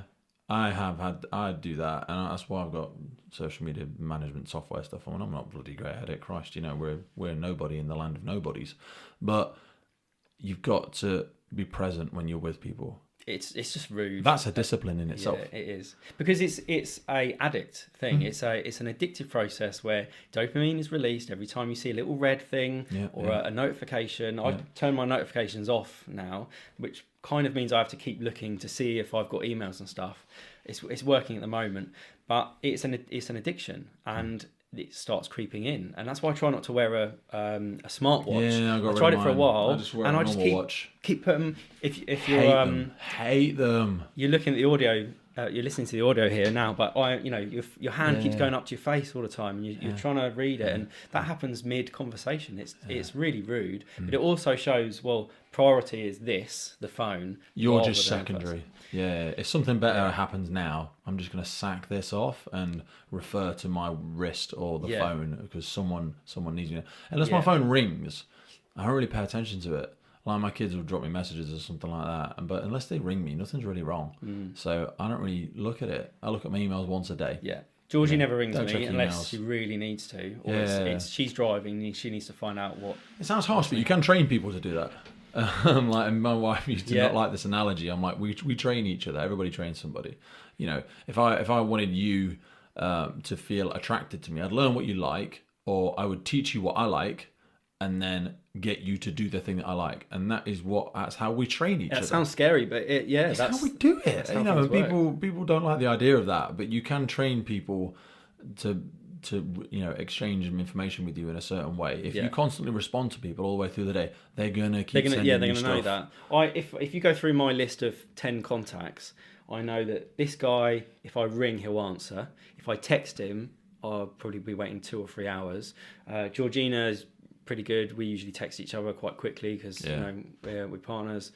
So you kind of know exactly what's going to happen. But there was in the Tim Ferriss book, The 4-Hour Work Week, he suggests answering emails between, I think it's something like 9 and 11, and other than that, it waits to the next day. Exactly, as I'm the same. If you can do that, that's great. You know, everybody can. They can though. They'll only be at 9 and 11, but like pick an hour during the day, go hard at it, and then leave it. Or an hour in the morning, hour in the afternoon, something like that. If I answer the phone to you, it would be very rare. Very, very rare.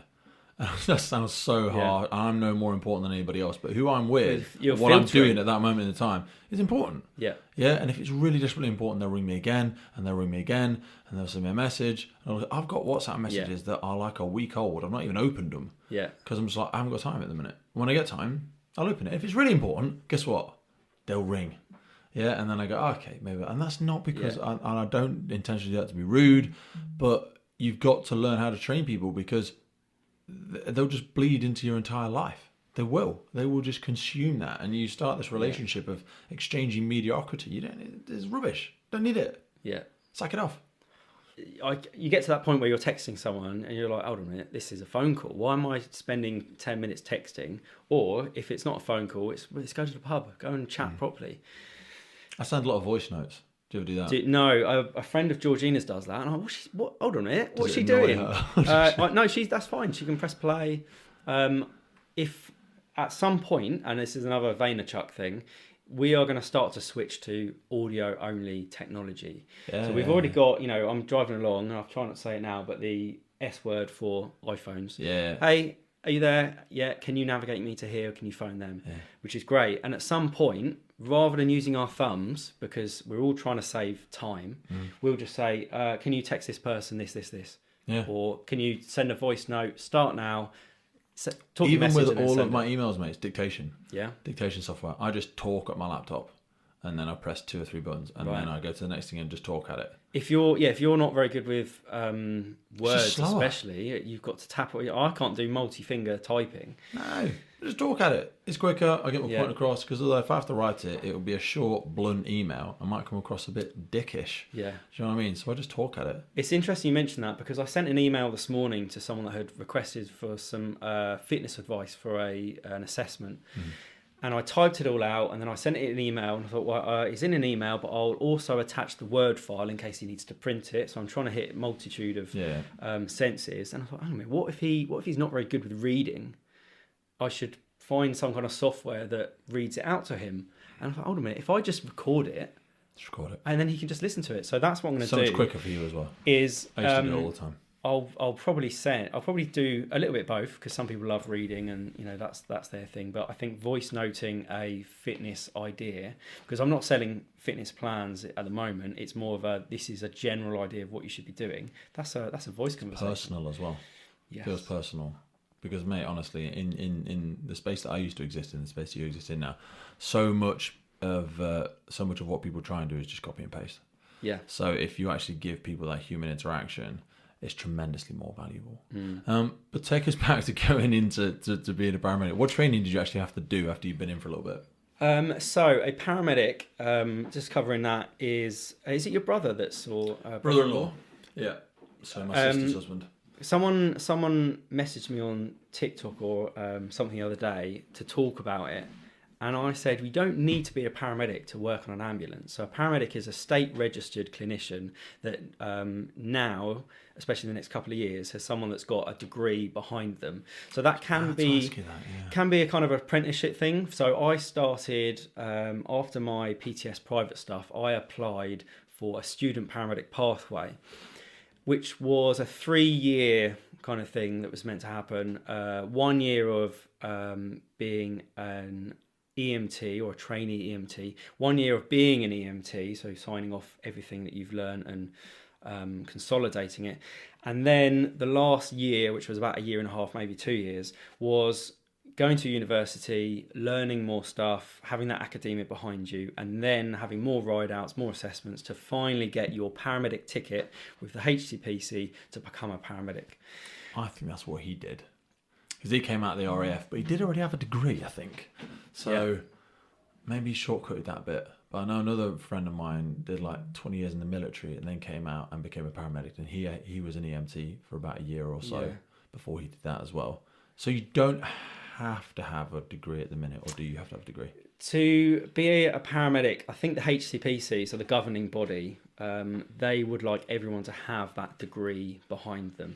So I'm not too sure if that's happened just yet, but they set a time frame for it to all be swapped over. There used to be small little companies that run, and they might still be there, that have a partnership with a university, but it used to be all in the book. You sign off certain things, you get it all done, and then you become a paramedic. Then it moved to university base with some small companies, and now it's moving to pretty much full university. You've got to have academia behind you, because I guess what they're trying to do, and the College of Paramedics with the HCPC, they're trying to bring the paramedic profession to match nurses and doctors in terms of skill level and academia behind them. So yeah, to be a paramedic, I would say in the next couple of years, I think it will just be, you could potentially start working for an ambulance trust, but as long as they've got someone to send you to, then you can be a paramedic. But a lot of people now, they're just going straight to uni from college, and they're paying their 30 grand, whatever it is, for a degree, and then they'll come out that way. So there are still two options, but both options now, whereas before it was just one, involve a university. Yeah, that's expensive. It's expensive if you're paying for it. If you go via, like I did, through the trust, and you're accepted onto a pathway scheme, and that includes being sent to university, then you are getting paid during that process. Okay. If you come from school, go to college and do your A-levels, and then decide, right, I'm going to get a student loan and be a paramedic that way, instead of getting paid 30 grand, you're owing 30 grand. Right. So what is the pay for a year or whatever? What do people start at in that? Because it probably isn't a lot. I think people, depending on which level, so the very bottom level, and I'll be very careful not to say bottom, but in terms of lowest skill grade, financial, whatever. I think band 3, maybe band 4. Okay. And then that moves to band 4, 5 and 6, and managers and specialist skills are band 7. So as an example, I'm on band 6. I'm in midway in that band, and I think I'm on about 35 grand a year. And that's without 25% antisocial on top. So I haven't got a problem saying, I think my P60 for last year was about 40 grand, 41 grand. So for someone that's been in the ambulance service for 8 years, I've been a paramedic for 3-4 years, my pay is about 41 grand, and I don't do that much overtime. So that's I'd say I'm an average. But they can start at band 3 or 4 then. Yeah, so there's people that are wanting to work on an emergency ambulance. You can't call them ambulance drivers. We don't like that. But why? It's a bit of a all-encompassing thing for just driving the ambulance. So it's a big thing in the ambulance world. If you say, oh yeah, we spoke to the ambulance driver, I know it's just one of those sayings. It's like calling everyone a paramedic. It's to them. Or I guess what it is we don't just drive ambulances.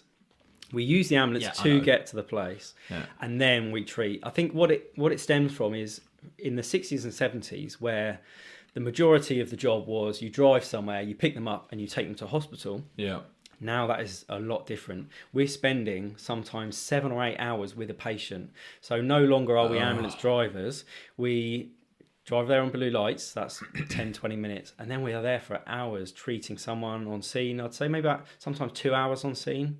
If it's a real kind of social economic job, or if there's lots of mess involved, it might take a while. And then at hospital, you're sat there for sometimes 4 or 5 hours. Yeah, when I've done ride-alongs with them, you can be at hospital, you're just trying to book people in. That is like half the goddamn day was waiting, trying to book people in, just sat in corridors with people on a gurney or whatever we call them. You don't see it on TV. You don't see Casualty, the programme, or Ambulance, or any of these real-life things. A crew go out, see one patient, spend half the shift, have a lunch break, and then go see one other patient. You know, when some of my colleagues first started on a night shift, they might not even do a job. They might do 1 job, 2 jobs, if that. And during the day, 2, 3, 4 jobs. And it suddenly became really busy, and now it's dropped back. And it's not because their call volume's low, it's because that one crew is spending 6 hours with someone at hospital. They have lunch break and go and do it again. Doing what? As in 6 hours. What do you do? What? As in just why? waiting to book them in. So what happens is, I'm not saying you're sitting around doing nothing, but I'm like, it's like that seems so. It doesn't make sense, does it? Because you should be out there doing it, kicking ass, taking names. Think of it like a hospital. And I'll get here eventually. At the top, you might have ICU, geriatric wards. They've got allocated beds, and you'll have someone in there for maybe a couple of days, maybe a couple of weeks.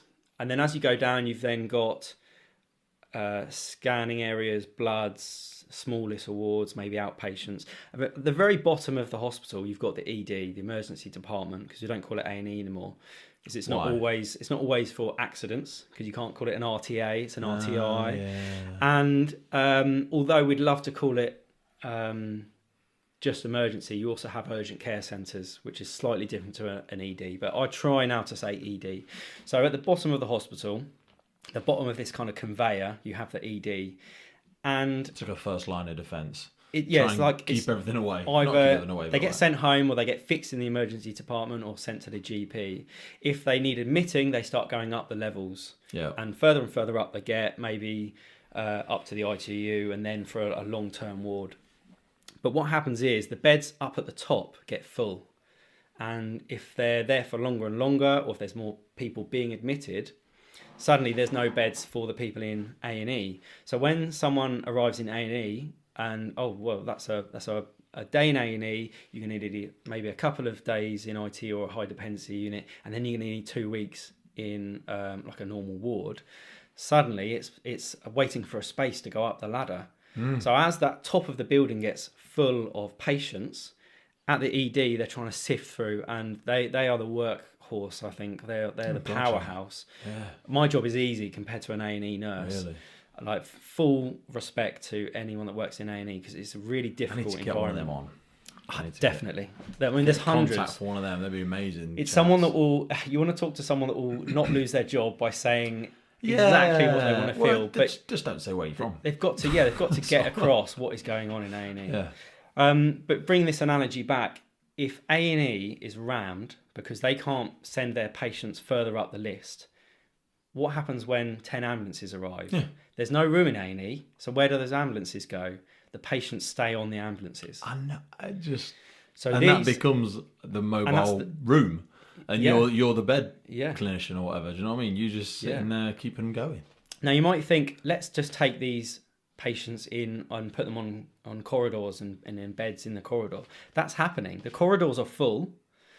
The ward are full. The majors and minors is full. So because the corridors are full with patients, they're staying on the ambulances. And that is what's happening. That if you ever drive past a hospital nowadays, instead of, there's loads of people in A&E because I can see loads of ambulances, they're probably in the ambulance. And that is what's happening, is that the top of the ladder is full. The top of the conveyor belt, or however you want to think of it, is full.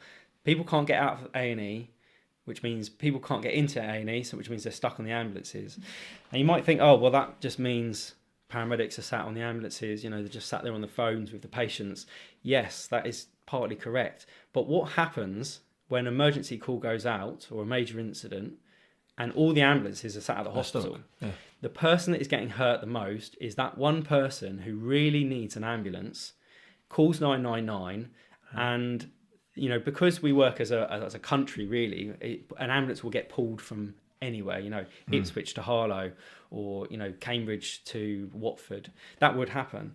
So you will get an ambulance eventually, and even if it's a different area, you'll be sent one. But those 20 minutes, that half an hour, you'll be waiting for an ambulance when you might really, really need it, and that's who's getting affected. And I say that with respect, and I try and remind firefighters when I'm working, because I'll usually be the person in charge, or whatever, incident commander at a job, and the crews will go in things like bariatrics are a real bugger, because we go somewhere, they're not dying, well they are, but they're not going to die in the next hour or the next few hours. And you ring and you give the condition and stuff like that, and they go, yep, okay, ETA 6 hours. What? 6 hours for an ambulance? Yeah. Okay, well, and then like you say, that then backs us up, because we've made entry into the property. Yeah. We'll have the call and they'll go, and we're always asked, like, are NHS there already? Or is EMAS there? Or is, whoever's West Mids there already, or somebody? And they'll go, yeah, there's an ambulance committed to the job. So we go, there's nobody there. We turn up with the first ones there. So we force entry, and there's, the neighbour or the family member, and they're really worried. So you force entry, you go up, there's usually a hoarder, you work through all of their stuff, you find them in a pile somewhere, half on the bed, half not on the bed. Stinks. Everything's not great. They're not dead, they're not dying, they're just really, life's bad. Life is bad for them. Yeah, something gone wrong probably a couple of years ago, and no one's fixed it since. Yeah. And then that happens, and we're like, okay, well, when's the ambulance going to be here? Because there's no point us taking them outside and just sit them on a curb and get cold. Yeah, where are you going to put them? And they say 6 hours, and we're like, well, what are we going to? And we stay there. Half the time, we just have to stay. Yeah. And we need to get a little bit better at saying, okay, you were okay before we arrived. Breathing, conscious. You've got some food. We're probably going to leave, and we rarely do. We end up just sitting around, because it's like, well, morally that doesn't feel right, so we stay there waiting for you, Pete. And I see it with firefighters just getting angrier and angrier, saying, where's the goddamn ambulance? Where's and you turn up and they're like, oh yeah, and I'm like, wind your fucking neck in and sit back on the truck if you're going to be like that. Because I'm like, these people are fucking busy. All right, they've just come from God knows everything. They think you've been sat around the corner having a sandwich. And sometimes that might be the case, but that's because you haven't eaten all day. My brother-in-law always says, he says with his pay, he's like, well, we get an extra, I think it's 50 quid a day, because we always miss lunch.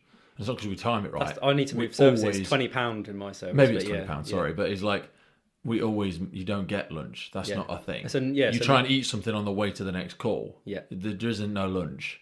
You know what I mean? And that's where, with the greatest of respect, firefighters were busy, but we always get lunch pretty much 9 times out of 10. We always make sure we get gym time. We're always getting lunch time. And I'm like, guys, ambulance sucks. It's struck. I go on ride-alongs and it knackers me just doing a day with them. But I can understand how that filter, or how that bottleneck works. So you did a couple of years training. You got into the service. What was it like the first time you were out and about as a qualified paramedic? Was there anything different to what you thought it was going to be versus what it was? I remember the first shift I ever did on an ambulance. It was a night shift in Saffron Walden, and the crew was lovely that I was paired with that night. And I remember sitting in the back. You can imagine a kind of box shape in the dark, 2 in the front I can't talk to. And as we're driving past, I just see the kind of electric blue flashes outside. And I thought, this is amazing. I have gone from not knowing what I want to do in life, strolling through different things. Suddenly, I'm sat in the back of an ambulance on the way to an emergency call.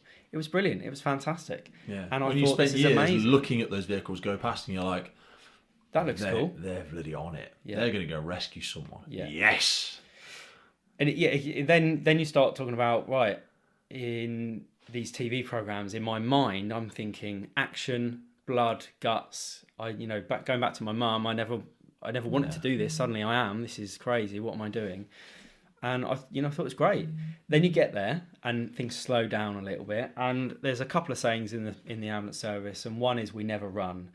If you run somewhere, you get out of breath, you start making mistakes. It's a little bit like slow is smooth, smooth is fast. Yeah. Slow down, keep your heart rate down, especially when you're blue light driving, because you can't get irate and stressed during that.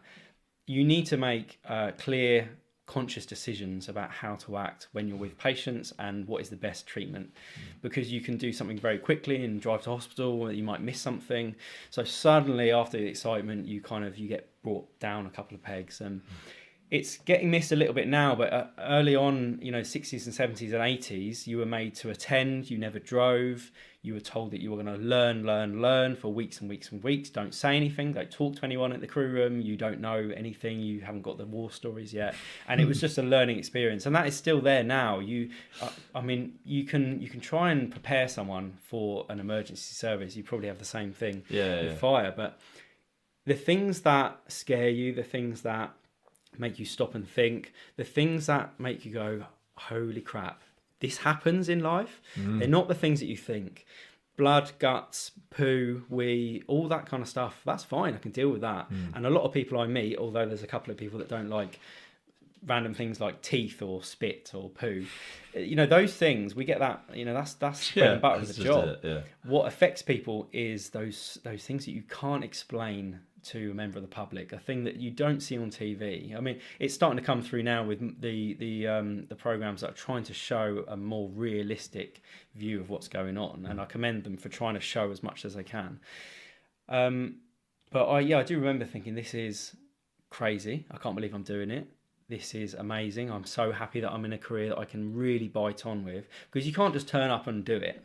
You need to have medical knowledge behind you, and when I engage your brain, you've got to learn, you've got to study, you've got to remember things, you've got to talk well to people, you've got to make decisions. You have to, if you're running as a team, usually one of you takes charge, so one is the leader and one is kind of like driving or doing the paperwork or something.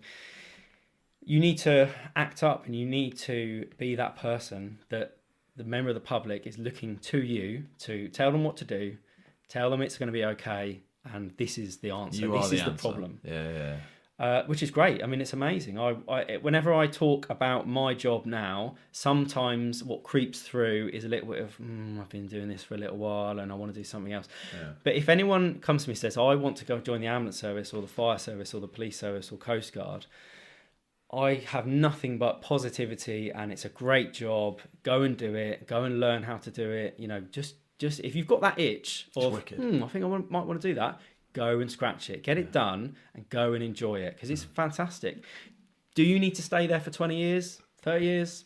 No. So knowing the same thing as well, because I always say with these jobs, and with any job to an extent, but certainly with the emergency services, I say life is boring for boring people, and that sounds really horrible. But I'm like, even in the fire service, there's loads of different things you can do. People say, oh, you're a firefighter, and they have an idea of what that one thing is. Like with the paramedics, an idea of what the one thing is. But like talking about my brother-in-law again, like he's training HART team stuff, which is obviously hazard area, rescue. What is it? Hazardous air response team. So that's what I'm in as well. I'm in HART. Beautiful. So HART team. He's training. He wants to get on the heli meds and all that sort of stuff.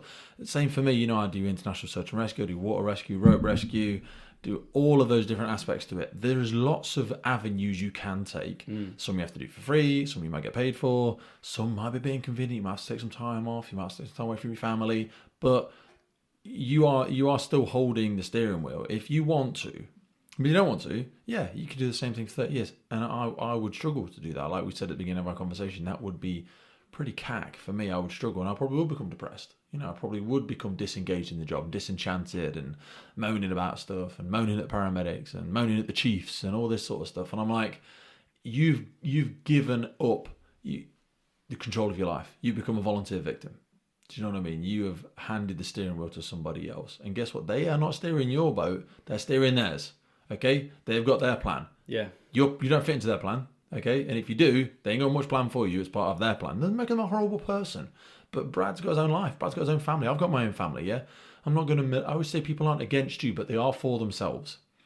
So if you can come with me, if we can grow together, if you also want to go and be on the HART team, and let's train together. Let's go and do that. And let's go and this, there. But if you don't want to, you're probably not going to continue to be part of my journey. I'm not any better than you, but you don't want to do that. So that, it's like if we both said, oh, we're both heading north, and then we get to Scotland, and you go, yeah, we've made it, and I'm like, oh, I was going to the North Pole, I'm no better than you, but like if that's where you think your journey ends, I want to become a paramedic. And then when you do that, someone stops there, that's okay, but don't vilify people like yourself. I want to go do HART, I want to go do this, now I want to start my own fitness and wellness company. All of those other aspects, some people don't have that same drive. Yeah, and I get into a stage where I look back and I think, God, I wish I'd done more. I wish I had done this, or if only I had this aspiration back then. Don't do that. But now, yeah, things have changed, and I feel so content in my objectives now. Yeah. But more so that I'm content that back then I was not the same person.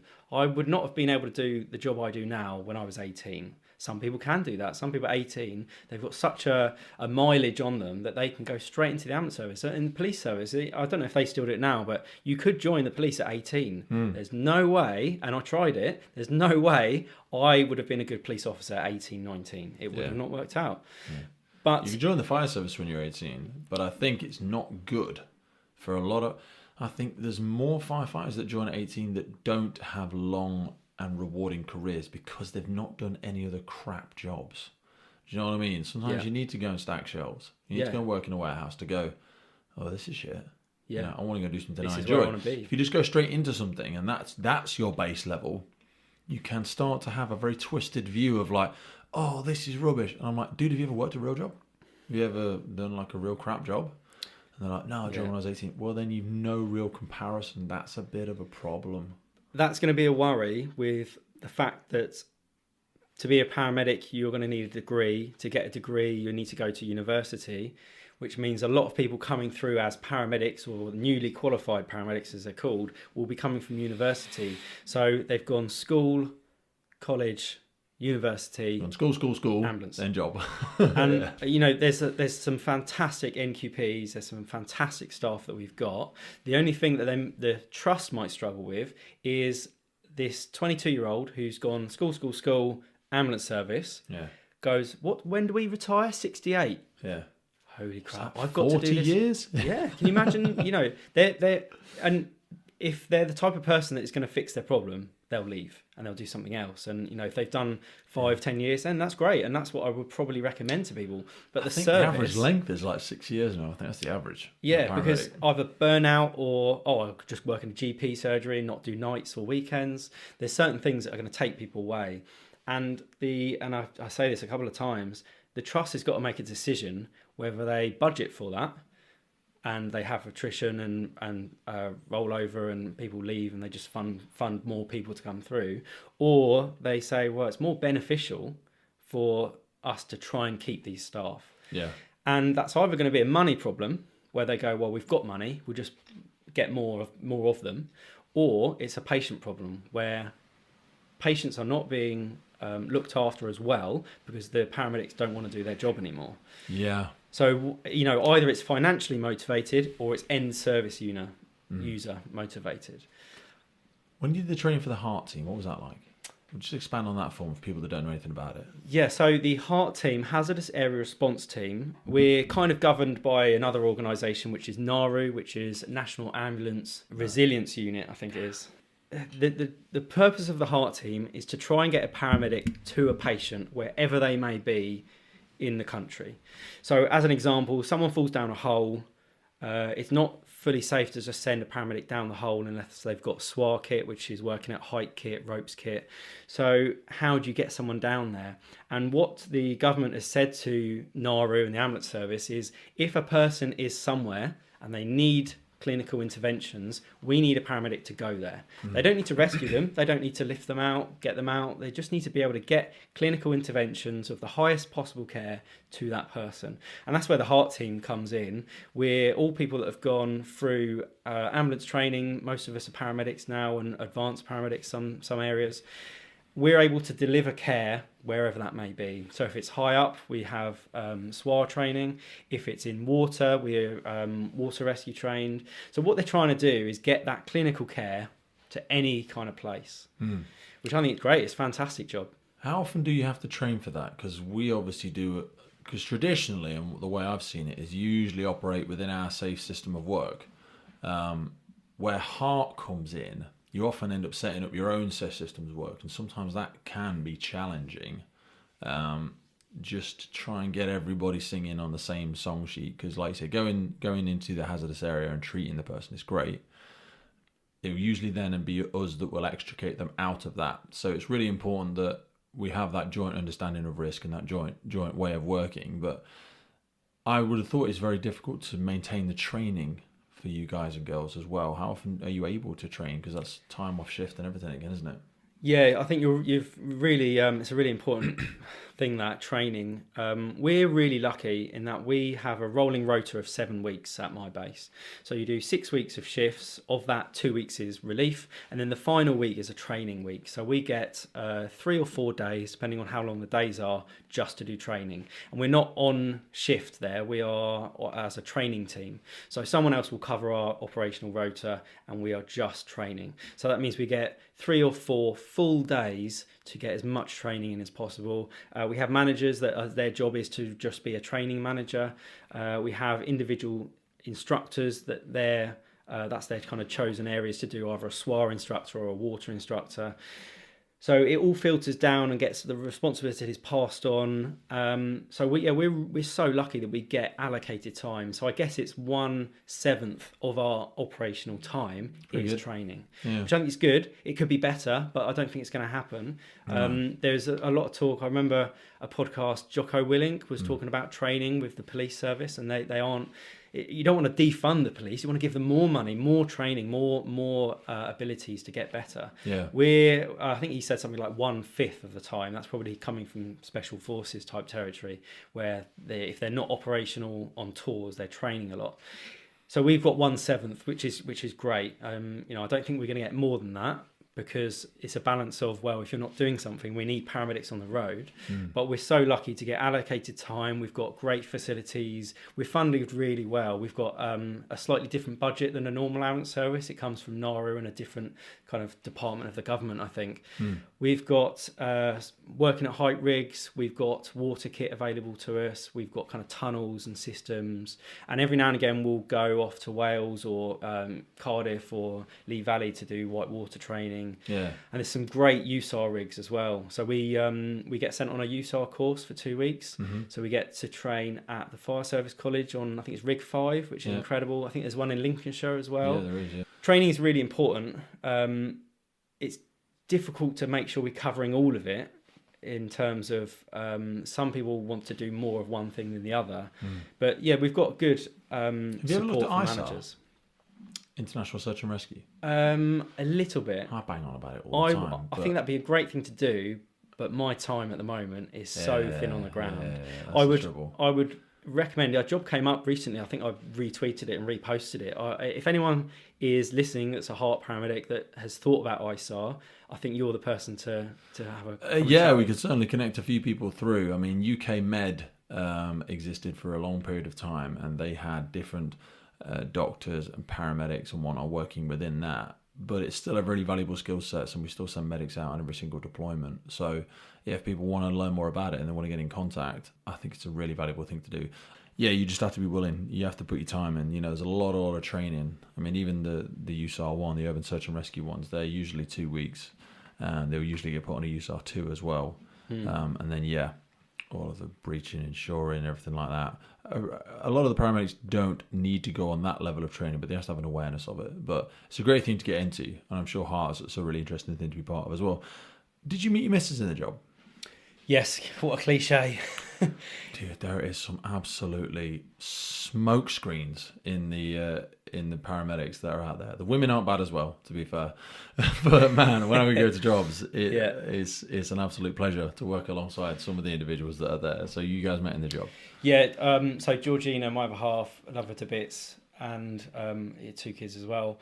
So we met in the service, and we kept it quiet for a little bit, just because, what it's like is whispers and rumours. And I've been with her kind of 8 years now.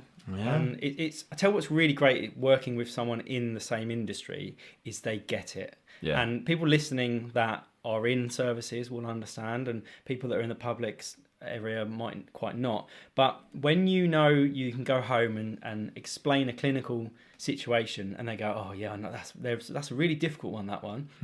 Rather than having to explain, oh, tachycardia means this, blood pressure is this. It's really quick and easy. The problem with it is that sometimes you'll come home with a story and you'll go, yeah, I don't want to talk about work, and you're talking about work. It's, it has its pros and cons, but I think for me and Georgina, there's more pros than there are cons. And also it's great because we worked on the same base. We could try and swap shifts around. Sometimes we work on the same ambulance. Now that is a good idea or a bad idea, depending on what your personality is like. Yeah. But it's So you're both paramedics? We're both paramedics, yeah. Which of you would you say is the most driven in what you do? Georgina is more driven as a paramedic. Okay. She has wanted to be a paramedic, and she'd be a great person to come on. She's wanted to be a paramedic since she was like 12, 13. Really? Yeah, so sadly her dad passed away when she was very young, and she saw a lot of kind of healthcare workers and paramedics and people that come to see her dad. And through that, she wanted to be a paramedic since that age. Whereas, as you might have heard, my story was from about 26. Yeah. It's only been about 8 years, whereas she's 28 now, and she's wanted to do that since she was 12, which is incredible. And she has such passion and drive for patients, for improving herself clinically and kind of with her knowledge. She doesn't want to do anything else. That's all she wants to do. And I think she's going to succeed really well. She's done a couple of kind of developmental managing courses and some stuff like that. I'm so proud of her in what she's done. She should be sitting here really rather than me. We'll get her on. We'll talk to her. What does development look like beyond a paramedic in the trust as such? Is there a ceiling, like, because you talk about bands and although like people naturally progress through these in firefighting, they don't. I mean, they do their apprenticeship, right, and then they get their competent pay, yeah, and that can pretty much be it. Unless you want to then become a manager, yeah, that's kind of it. In some respects, you are limited to what degree of clinical training you have. Now, that didn't used to be the case. As a technician, that's kind of like the step below a paramedic. You could become a manager, and then you could kind of work your way up that way. Having never been a paramedic? Having never been a full paramedic, yeah, because what it used to be was, back in the day, before my time, a paramedic was just someone that could do an IV cannula and intubate. It was just extra skills. They were called a paramedic because they could do other stuff.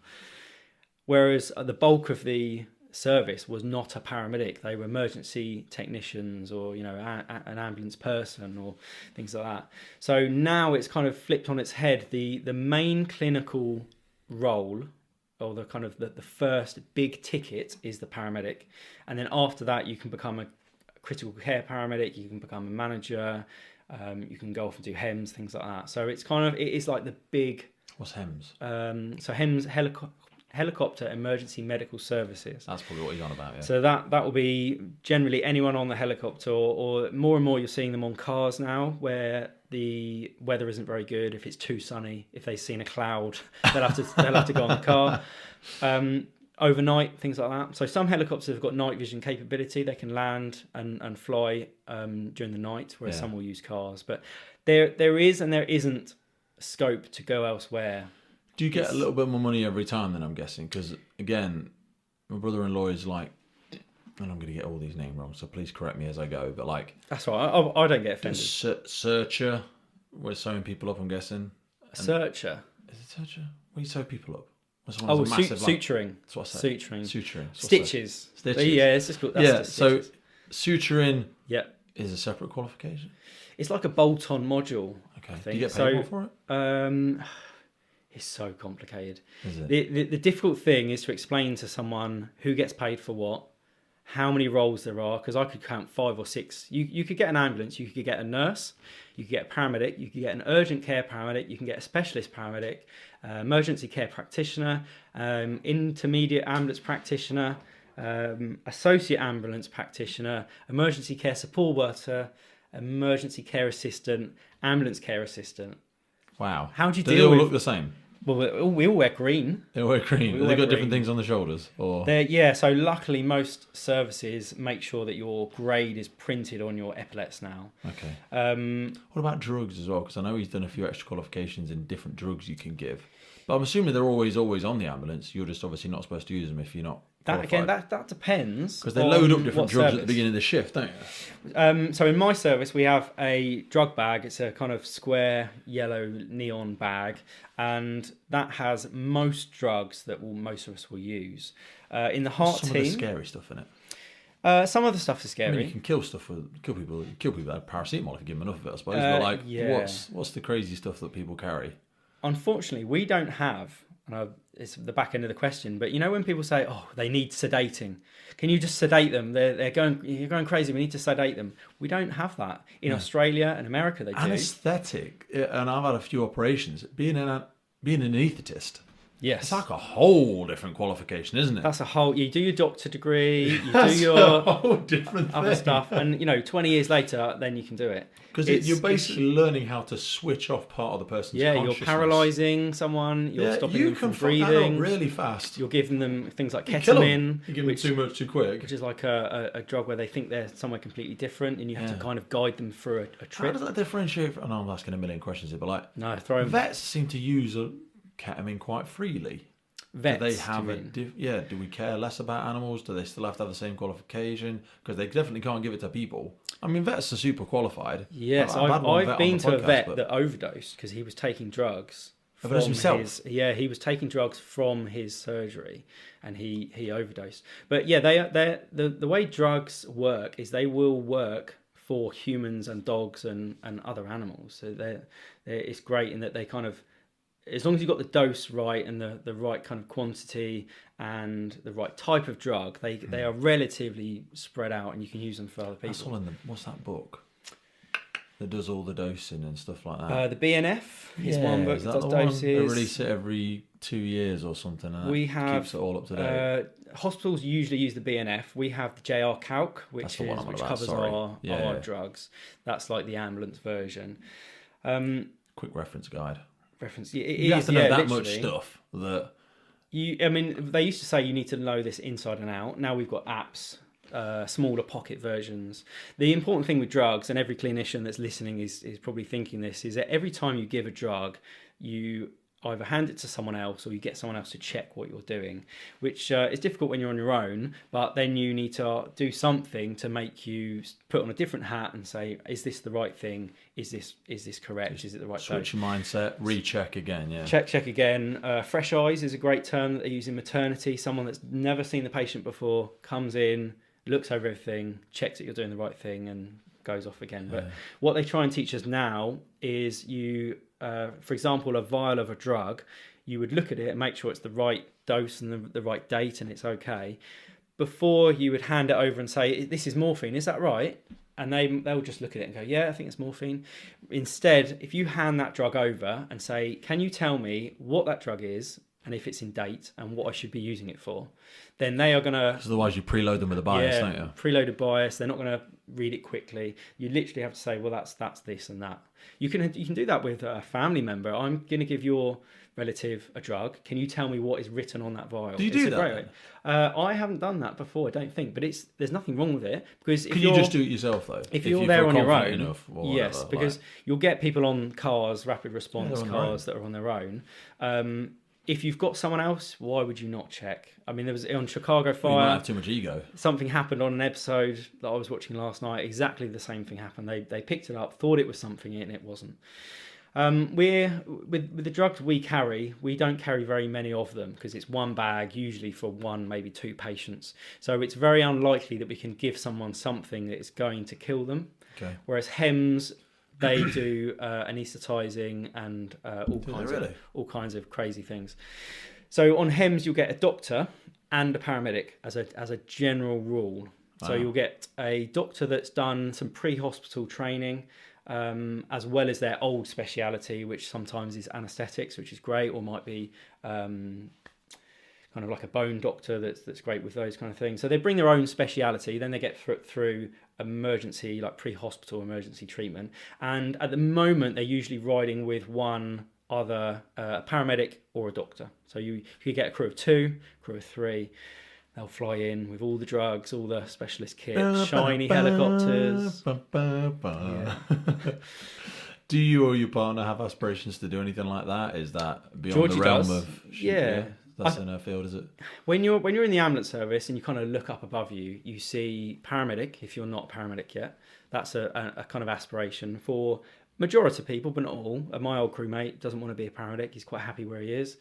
And then once you're a paramedic, you kind of think, well, what else can I do? There's management, there's critical care, there's suturing and primary care. I could go work in a GP surgery. So there's some other things. I think he's going to become a GP. Yeah. I don't think I'd like Does he like golf? Because he'll have to pick up golf. He got the weekends off, no nights. He's cool. He can chill out better than me. I think he would suit something like that. I think he'd be very good at it as well. He's got a couple of young children.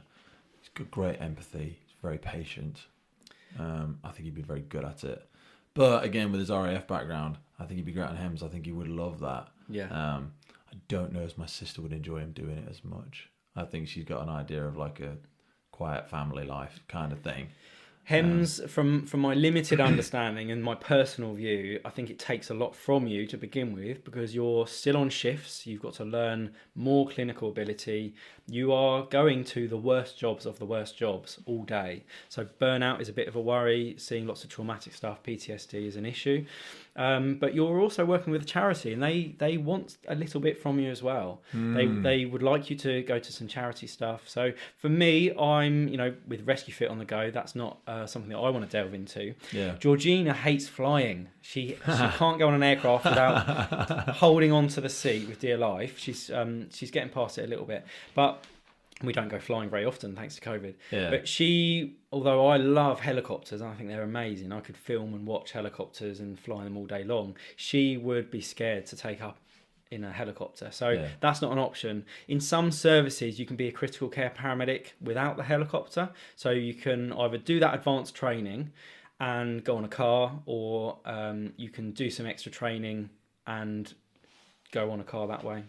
So I think that's the route she would like to go. We all join this job to be that person that helps someone on that worst day of their lives. And if that means having to deal with some horrible things, for me, I would rather it be me than someone else because I want to do that job. So there's people that want to be the best that they can be. They want to be get as much clinical training as they can be, and they want to do the coolest jobs. Which, let's face it, there's all part of us inside that have joined the emergency services to do that thing that we saw on TV. Yeah. And there's a reason for that because it's a fantastic job and it's a great way to spend your time. You've hit that chapter in life now where you just had a second child. Congratulations. Thank you very much. Your eldest is 5 now? Charlie is 3 and a bit. 3, sorry. 3 and a bit. I don't want to say 5. 5 weeks is the other one. 5 weeks is Oliver. That's why I've got 5 in my head. What's it like being a dad? Being a dad is amazing. It's great. It's that cliche thing of you don't quite understand unless you are a dad. No, you don't. You get that. And I've heard a couple of sayings recently where it's like a heart transplant, except your heart is taken out of you and it's put in this other kid. And suddenly you're like, well, that's me. And especially with Charlie, because it's a spitting image. Ginger hair, same colour eyes, same paleness. Yeah. Absolutely crazy in certain respects. So suddenly I look at him and it's like looking in the mirror and you think this is in part it's a second chance of trying to do things a little bit differently. It's a way of me creating him and then letting him fly to do his own life. Every time he jumps off the sofa or off a step, I think he's going to hurt himself. There's that stress. But then I've trained him to jump off things and climb up things from an early age. Yeah. It's great, but it is stressful. It's hard work. For people listening that are parents, you kind of get it. I don't need to tell you. For people that haven't got kids, you're probably telling me to shut up. We don't want to hear it. But it's that thing of, you've got this kid that is reliant on you for teaching and education, but also you love him so much. And then he'll come and kick you and bite you and tell you to go away. And he's got this thing where now he's elbowing. Where have you learnt that from? So it's great, and having Oliver is fantastic because it's he's a spitting image of Charlie when he was young. It's like I'm going back in time 3 years. There's another Charlie. There's an Oliver who's so cute and tiny and looks just like his brother. Was it a conscious decision to have both the children? Yes, I'd say it was planned, but it really was planned. We would like 3 years in between each kid. It didn't take long to get pregnant, so we're really lucky to get pregnant quite quickly. Everything went well, so again we're thanking our lucky stars for that. And it kind of fitted in with our little bit of a plan. I mean, as a dad, you have a lot of responsibilities, but hats off to Georgina and any lady who's gone through that. How did you manage that? Because they obviously must have had a conversation at some point to say who's going to take time off. Obviously you've got to do the baby bit, Georgina. I can't grow it. I mean, but after that, how's it going to work? I think Georgina wants to, and we've talked about it, she wants to go back full time after her kind of year off that we get in the NHS. So she'll go back, and she was a little bit worried about losing her kind of level on the playing field a little bit. She doesn't want to de-skill, she wants to keep moving and keep progressing forward. And is there lots of people hungry for that? What's the competition like? Is there limited spaces and people are trying to go for promotions? And yes, stuff like I think there is. There is a triangle, and it's not kind of like an awkward one. It's a one where there is. I think she went for a job, and there were 8 candidates during interview for like a development role.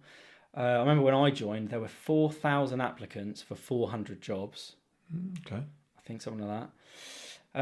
There is a lot of people that would love to be in the ambulance service or the emergency services, which is great. And then once you're in that, there is only a finite of opportunities to get into management or critical care. HEMS is a really competitive job, not because we need to be the best, but we need to deliver the best care. And if we're going to pick 10 out of 100, we're going to make sure they're the best of the best ones that go for it. So although it's competitive, and I wouldn't put myself through it at the moment because of what's going on, it's a way of upping your skills, ready for an interview. And if you don't get it, you understand where the next level is. So you kind of understand, I've talked to people that have gone for the interview, you realise, they want you to know everything. They want you to be the best paramedic that you can be before they train you to be a critical care paramedic. Okay. And I was thinking about this on the way up. If you were just given a job, everyone gets in.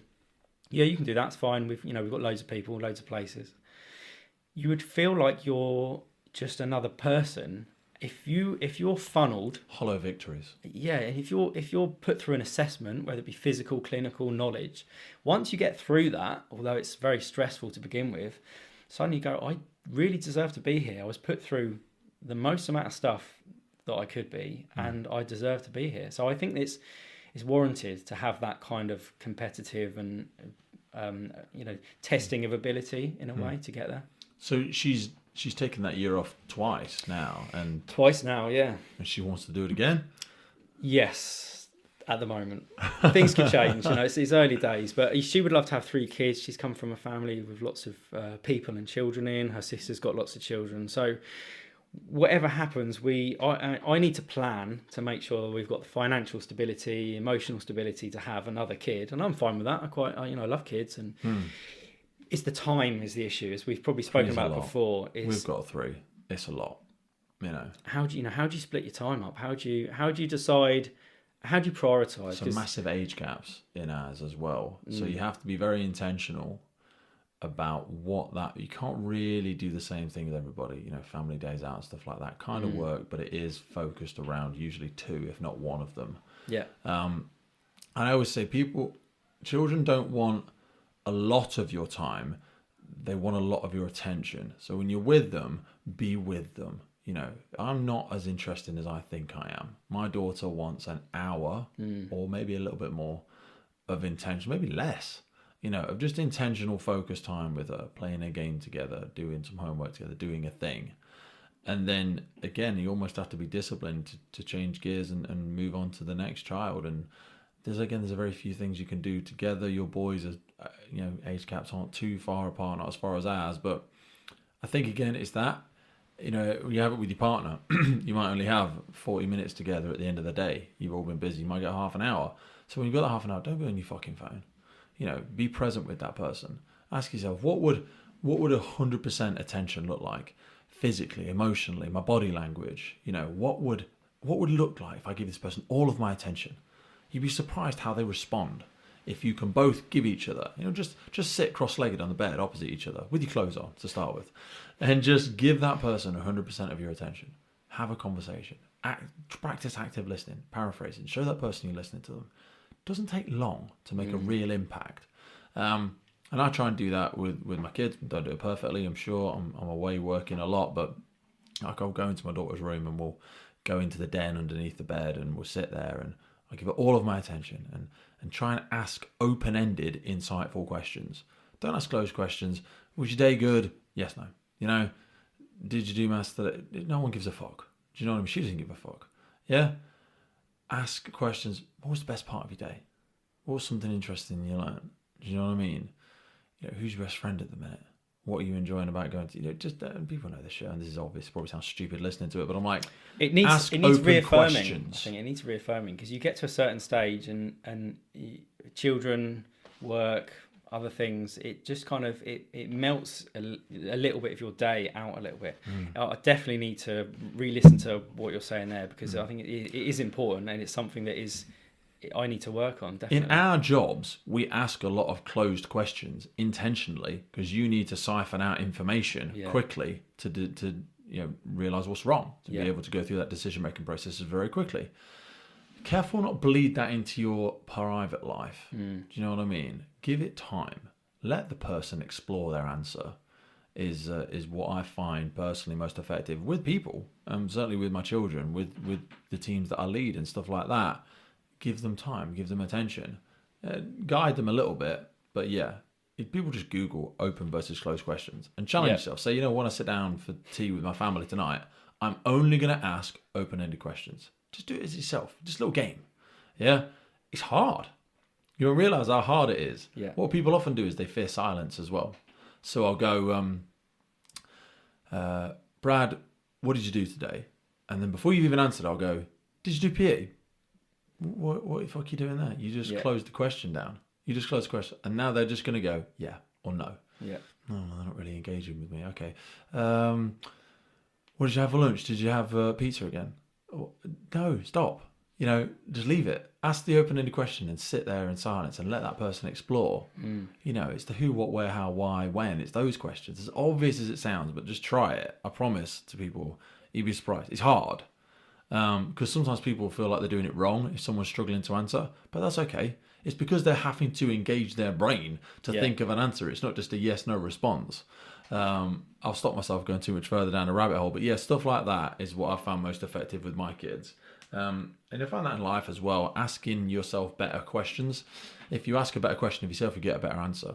If you just go, why am I making no progress in work? Your mind will go, because you're shit, because you're crap, you're stupid, you didn't go to school properly, everyone knows you're not very good, you're crap. Yeah? If you ask a better question, you'll get a better answer out of life. And that works with people as much as it does with your career or anything like that. So, and podcasting is probably a great example of it. Learn how to ask a better question. 100%. I'm going to pause now to think about it. Take a break. If I mentioned before, I've trying to get as much content out as possible, and I had to go at a podcast. I've got 2 episodes out of hopefully millions. But sitting down with Georgina for 3 hours was so important. It was great, and hopefully we can do it more because with a kid, which she's feeding, or we've got the TV on, Chicago Fire. What's happening next? There's the thing happening. And there's other things involved. When you have a table and some microphones, you're just sitting. That's what you need, but you need that with your family. And I think that's where when you set at the table for amazing. We don't release them. We just I'm doing them so that when she's 18, you can listen. I was going to say these 100 and you're nearly at 160 episodes, aren't you? Yeah, we've got more than that, but that's we number some of them and don't number others. We're probably around 200, but it's such a fantastic catalogue. It's getting there. It's getting there. And that's just my own self-deprecation. I'm sure it's there. It's further along than some. It's not as far as others. I was on a podcast called Behind the Shield recently. It's a massive podcast in America. James Geary, great guy. If people want to go and check that out. And he's up to, he's like 600 and something episodes. But he's not me and I'm not him. And I could have all the same guests and it'd be an entirely different show. So be content in what you're doing. But sorry I interrupted you. Yeah, we're up to about 160, but having those conversations with people. I often say just make a fake podcast to people. You don't have to put it on. I genuinely don't actually do anything. Yeah, just put your phone in between yourselves. And don't press record and just focus on what it's like to have a conversation intentionally. But I guess that was what at the dinner table, people did is you'd sit down and you'd slow down a little bit and you'd eat and you'd talk, and we definitely miss that a little bit. And with kids, they're all clambering around, but I guess if you can use something as a kick-off, careful not to front load it, but to be like, right, this is when I'm going to talk. Definitely need to do that more. I mean, there's lots of things that I think I've done well. I was trying to think about what I've done well for this podcast, and there's things that I need to work on, and that's fine. But yeah, I think talking about things, asking questions.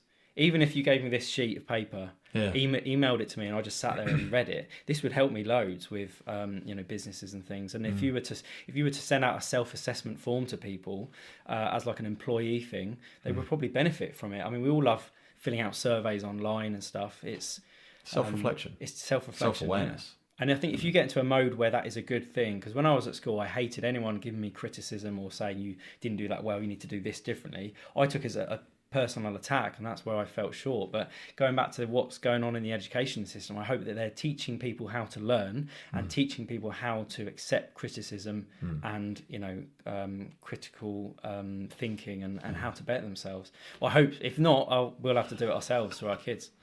So what made you want to start Rescue Fit? Rescue Fit it's lots of different things. I think I was trying to think about the best way to answer this in a simple term.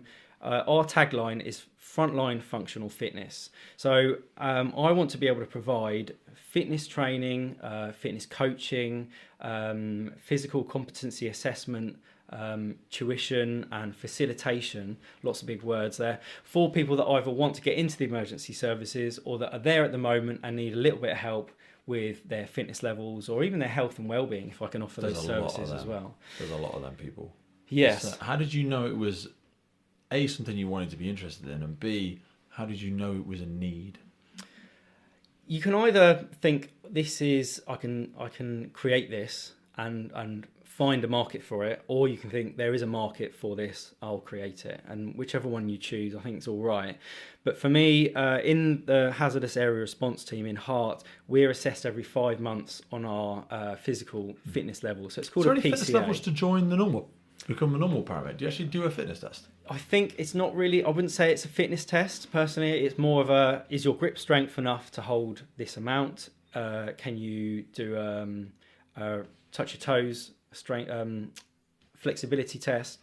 They don't do a bleep test as like a standard entry. They don't do a lot of things that we do in HART as like a fitness assessment.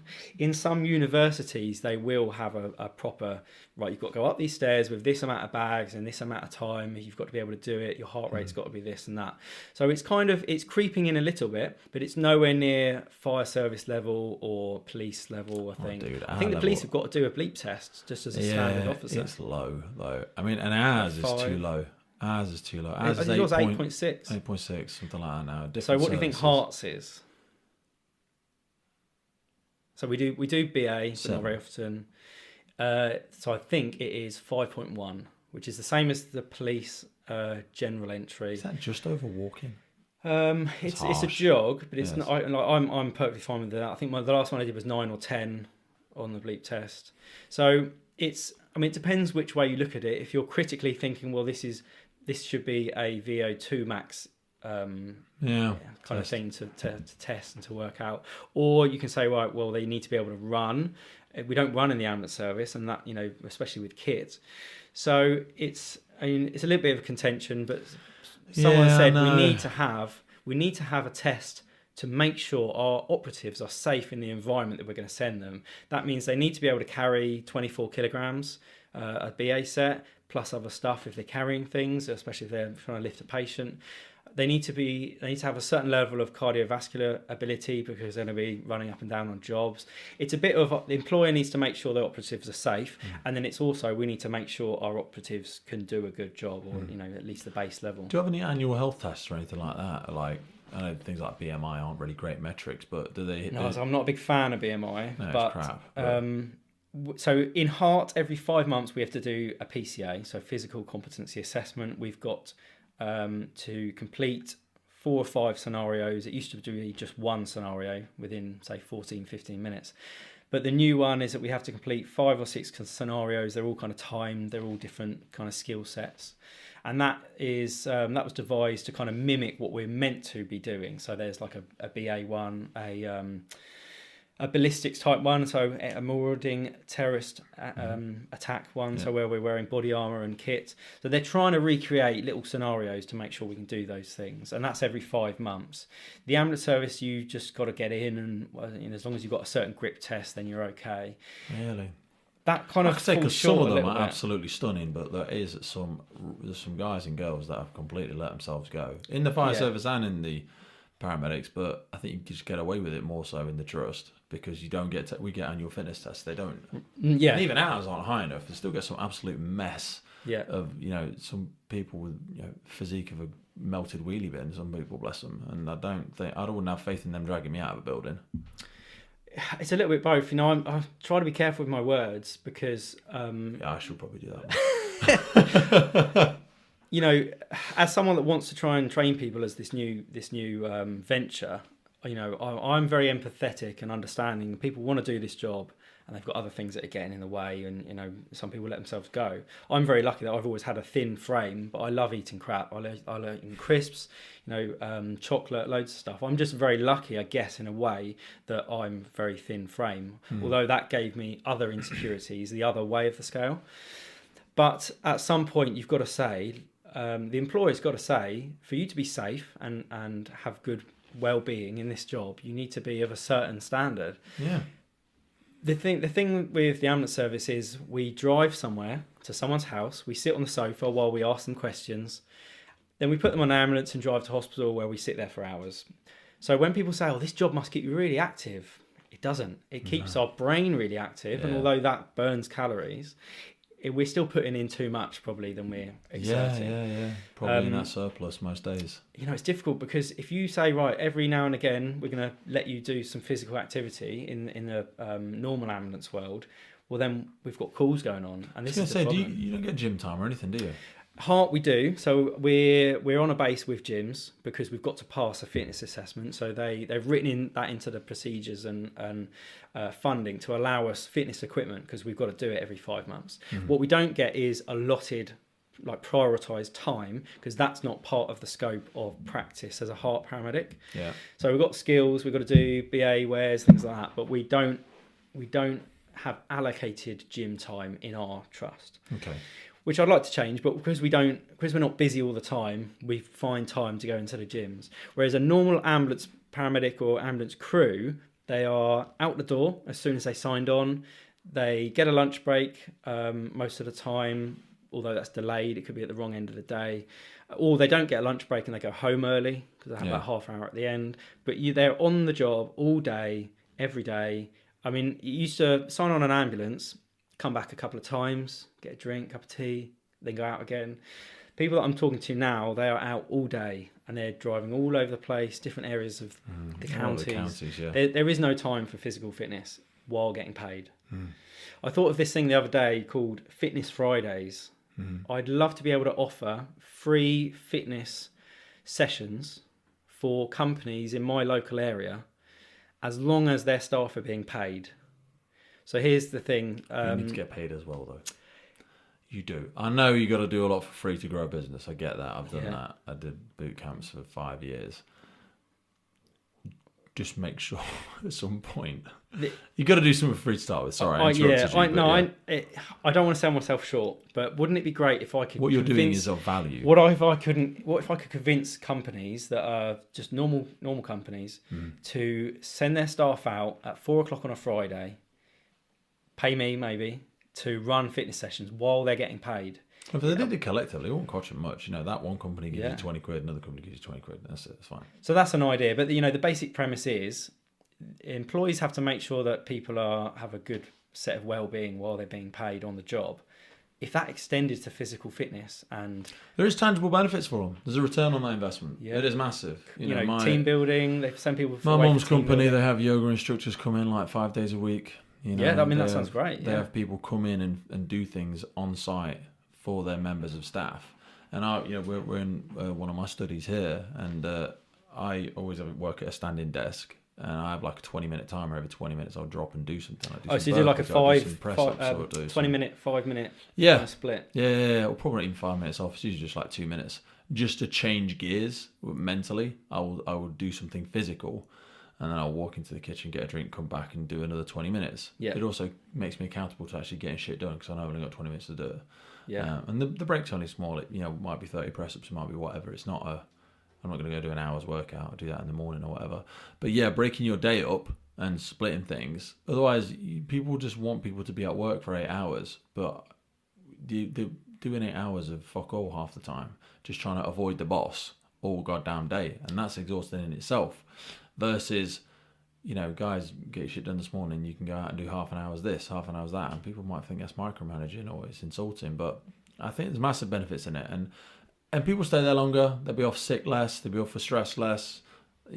Appreciating and understanding those benefits that come with that is a massive part of it for me.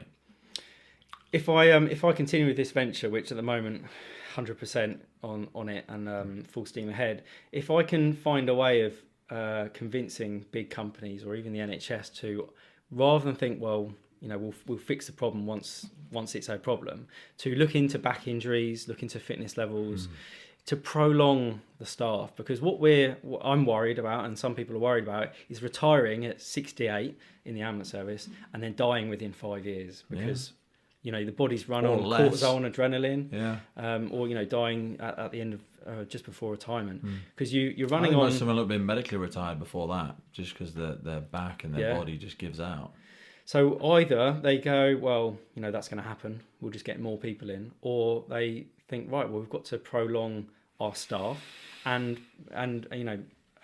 help them do their job better and help them the retirement. Because at the moment, although I'm hopefully going to start a business that gives me some more options, if I was to stay in the ambulance service, I'd be working till I retire, and then now I can travel, now I can do this, now I can relax. Whereas if I've only got 5 years after I retire, or 5 years until my back goes, that's a worry, especially in the service where you're lifting things, carry chairs downstairs, patients.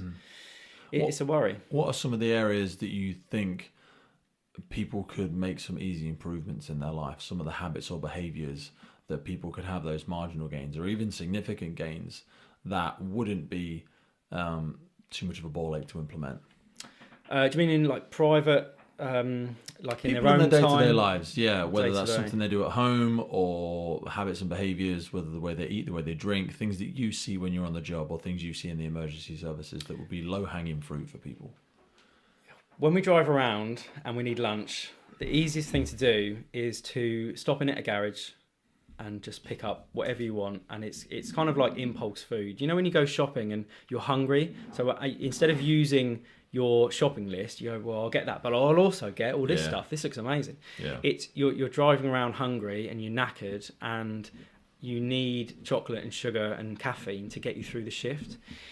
I need to work on it a little bit, but meal prep, I know there's meal prep companies and things like that, but having a set idea of what can travel in an ambulance and still be enjoyable, because we've all had sandwiches that we don't want to eat because they're warm and soggy. Yeah. Ambulances have fridges in them now, so you can keep things cool. Okay. I think there's a better way of having your diet set out, but the problem is we're doing 12 hours on the ambulance, so either you eat really early and you graze during the day, or you have a lunch at 3:00, and then you get home and you think, well, I can't cook anything because I can't be bothered, I'll just throw something in the oven or the microwave. It's a real difficult thing, and I've not hit it on the head yet.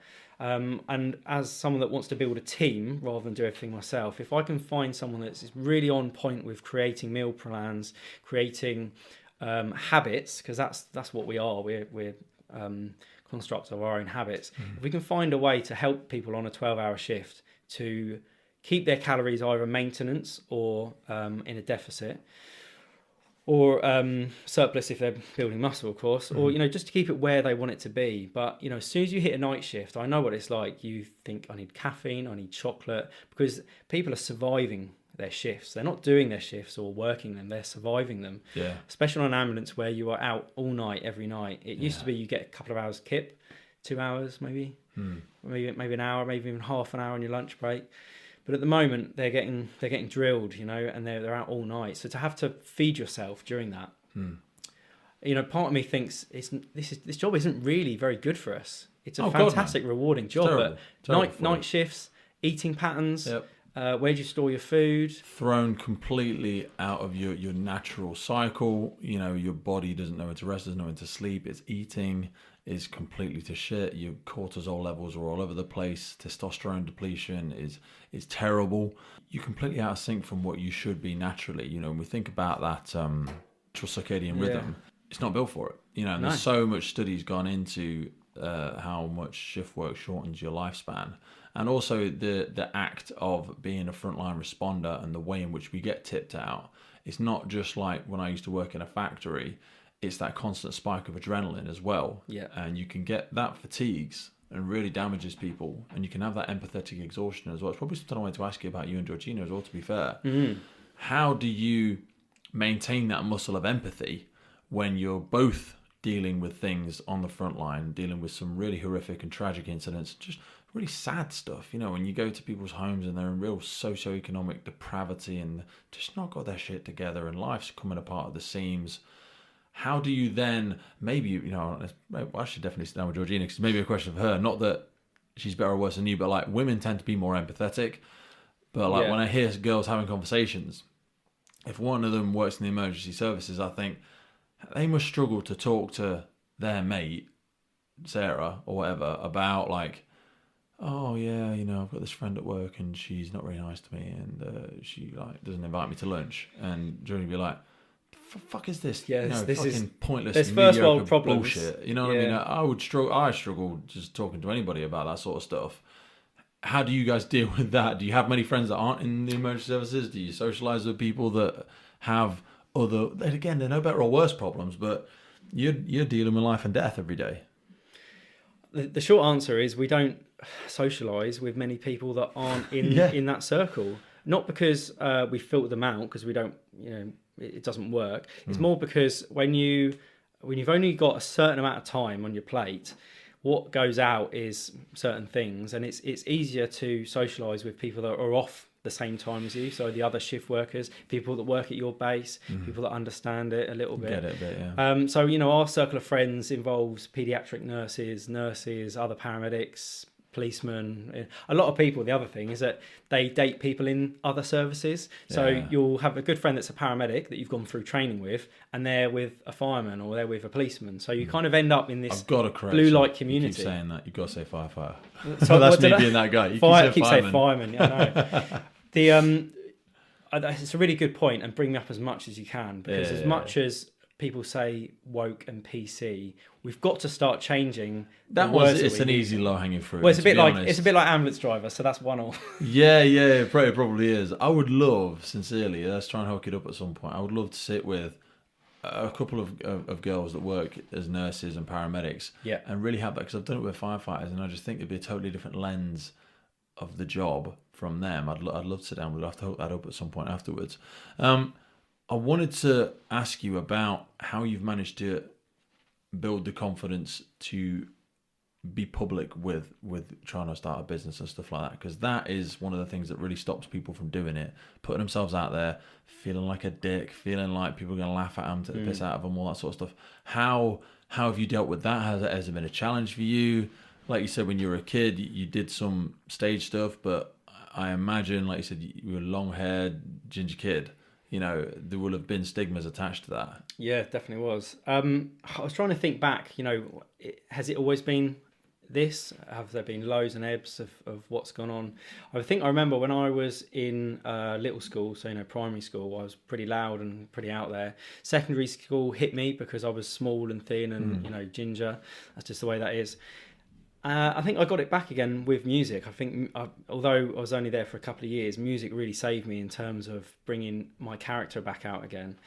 And then to be an outdoor instructor, you can be quiet and reserved and a bit of an introvert, but to give someone an experience of the outdoor adventure and to really show that the outdoors is amazing, you have got to be that kind of person lean into it, haven't you? Who loves their job. You know, every day you'd be like, either tired or hungover, and you're like, right, slap your face, game time, I've got to show these people, I guess, a show in a way. Yeah. You know, they're paying money to come and experience this amazing thing. If you're there like, yeah, this is the third time I've done this today, which occasionally that crept through, you know, it's not going to be a great product for that person. Yeah. So I guess there's people that do it on stage or on TV. They dig deep down and bring that personality out, and it's not a fake thing. It's just that is inside. It's just covered up by tiredness or being hungriness. a professional as well, to an extent. Yeah. You know, I have it sometimes. You know, obviously in all the work I do in the emergency services, but then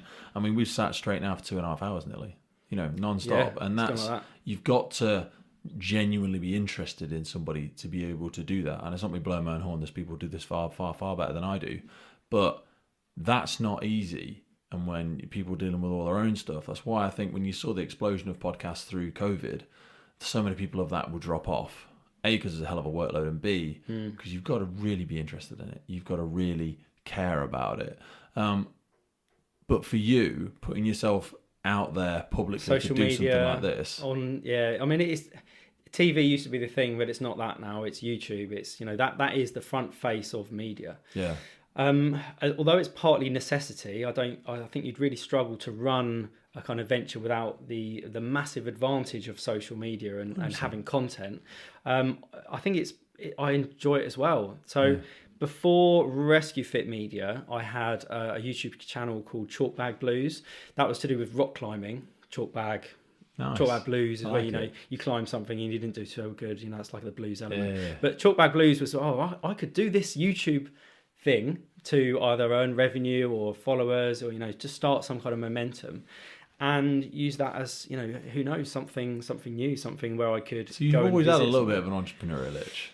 Either entrepreneur or, I don't like the word famous, but just spreading my character in some way. And don't get me wrong, I can be really grumpy and tired and struggle to talk to anyone, but there is part of me that would love to go and talk on a stage or go and talk to someone, because at school I had extreme anxiety in is it, what do you call it, the morning time where you have like a group assembly, morning assembly. Yep. So you'd go in, you'd have 100 people, and because I was in the first tutor, I would sit at the front and I would spend the whole half an hour thinking everyone's looking at me, everyone's staring at me.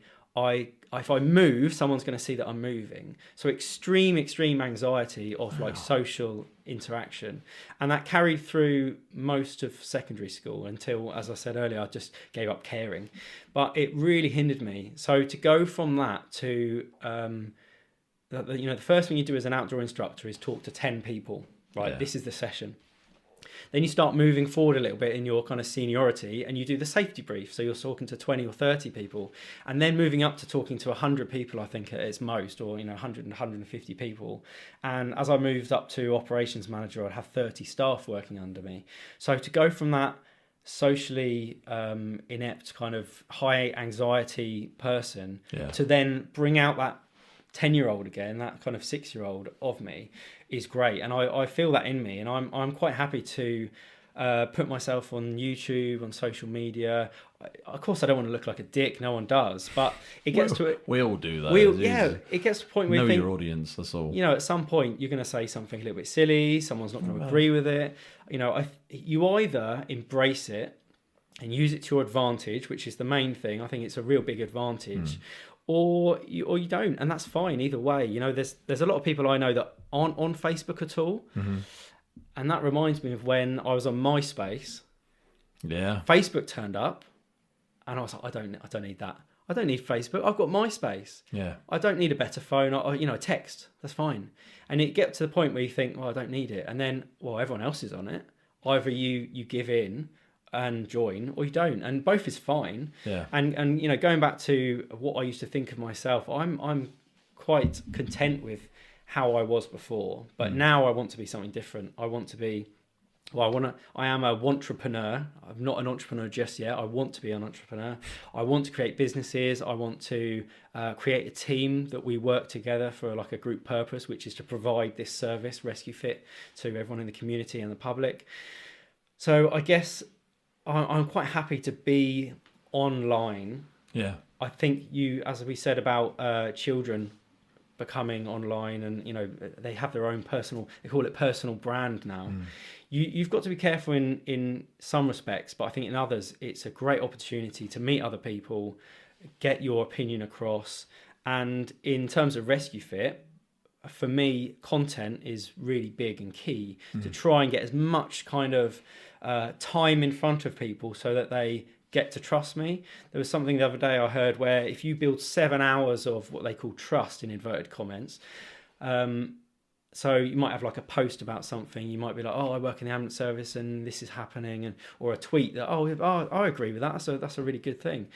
Once you build up enough time, people get to trust you. And I am a kind of trustable person, and what I want to do is provide a service. So as long as I can get that across, that what I'm doing is to help benefit my service users, then social media is great, and I think it's a great thing to have. How do you stay motivated through it sometimes? Because it's hard to see the investment on the return on the investment of all of your time and all of that sort of stuff. How do you deal with setbacks, and how do you deal with understanding how long things take sometimes? Failure is something you've got to use to your advantage. I used to be so worried about doing things wrong, doing something and failing it, or it not being very good. Whereas now, especially with social media, you've got to put a video out, and if it tanks or doesn't do well, right, why didn't it do well? Why is it not very good? Why are people angry? Maybe that I've said something. You've got to use that. So I think it's important to just try things out and give it a go, really. It's consistency, isn't it, as well? You've just got to keep rolling the dice. You know what I mean? Some people get so worried about doing it right or doing it perfect that they procrastinate. And procrastination is really just that perfectionist pretending that they're trying to be better and better, and really they're just scared to death of making a mistake. But you've got to be willing to do it. And you've got to be willing to just keep throwing yourself in, keep throwing yourself in. And you're almost filling up the dam, like you say. It's all those touch points, that 7 hours analogy of building trust, building reliability, building consistency, becoming part of somebody's routine. You're reliable. You're something that when they come to it, it's going to be there, like the podcast, a weekly thing or whatever it might be. You become part of somebody's schedule. You become part of somebody's ritual. You become a habit. Something that's reliable that they can go to, that's trusted and is going to be there. And I think that's hard for people because we live in a world where we want to see quick results. We want to see instant reward, instant gratification. We want the thing right now. We order it off Amazon, it should be here today. It should be yesterday. Yeah. Whereas most things take time. Most things that are going to be of value. Some people look at like the Joe Rogans of the world.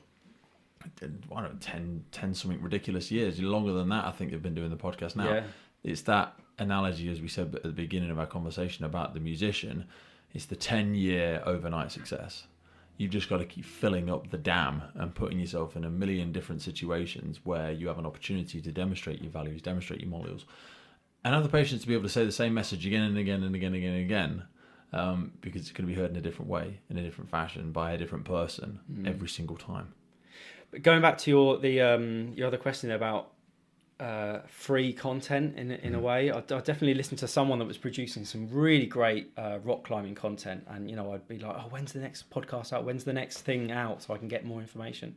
And he was saying, "I keep putting out this stuff for free, and everyone's giving away free content. They're giving away their best advice, their best stuff for free, and there's no monetary reward to begin with. Why are we doing this?" And it as a new business creator and a content creator especially, I think people would struggle to see, well, do I do it free for a year and then try and get adverts or sponsorship? Do I do it for, at what point am I spending more money on my time than I am gaining from it? Yeah. And it's a difficult one to say. And if my other half said, well, at what point is this going to pay off?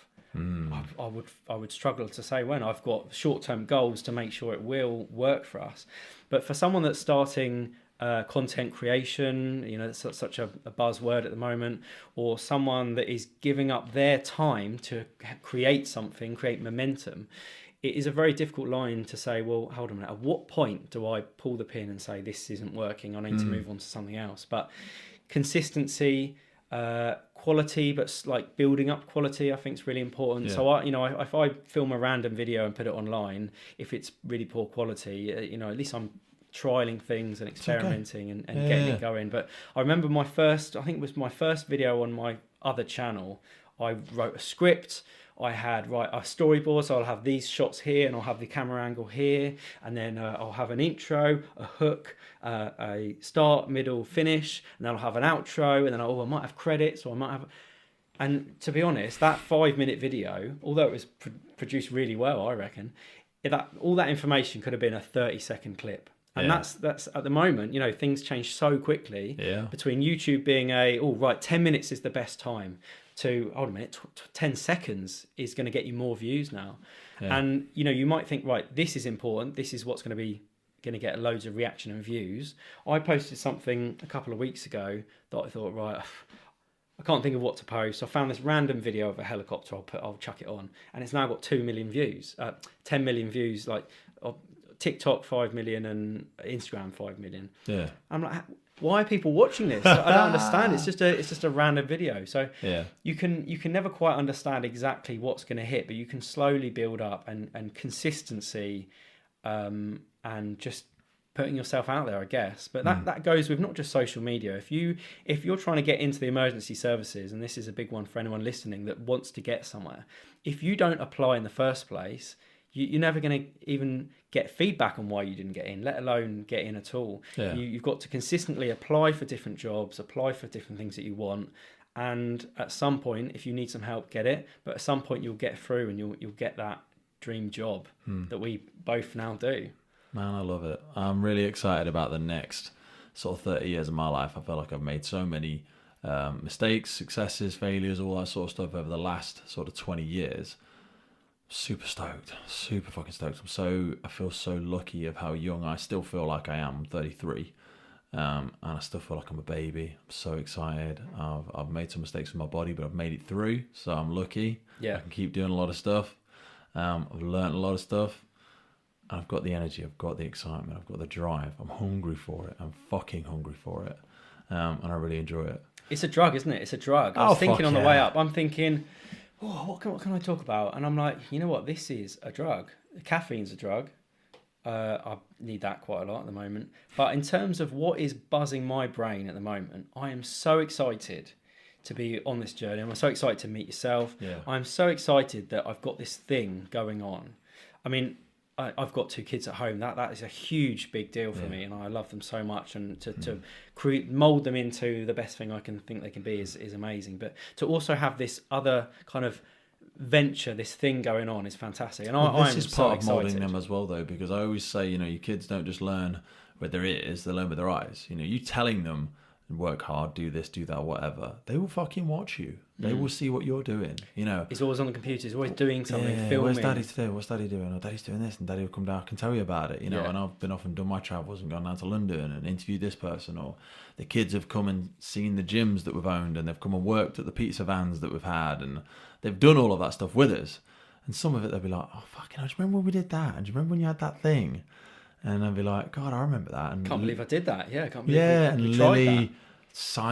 Registering athletes up at events that I've ran, and then she's going out and handing stuff out, and then she's just all sorts of stuff, helping us set stuff up, helping us clean up after a long day's work, helping us count all the money, all of the stuff that we've done together. They soak it up, and they're like, wow. And Lily goes around and tells people about this bloody craziness, you know what I mean? She's like, oh yeah, Daddy runs a podcast, and people listen to it, and it's weird, but you've got to put yourself out there, and you should never be willing to ask them to do stuff. We ask kids to do some pretty scary shit. Do you know what I mean? Well, go and make friends with that person. Go to this club you've never been to.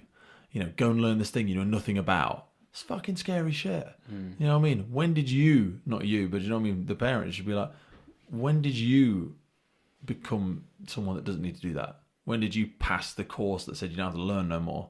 You don't have to put yourself in uncomfortable positions no more. You don't outgrow that shit. It just becomes a different thing.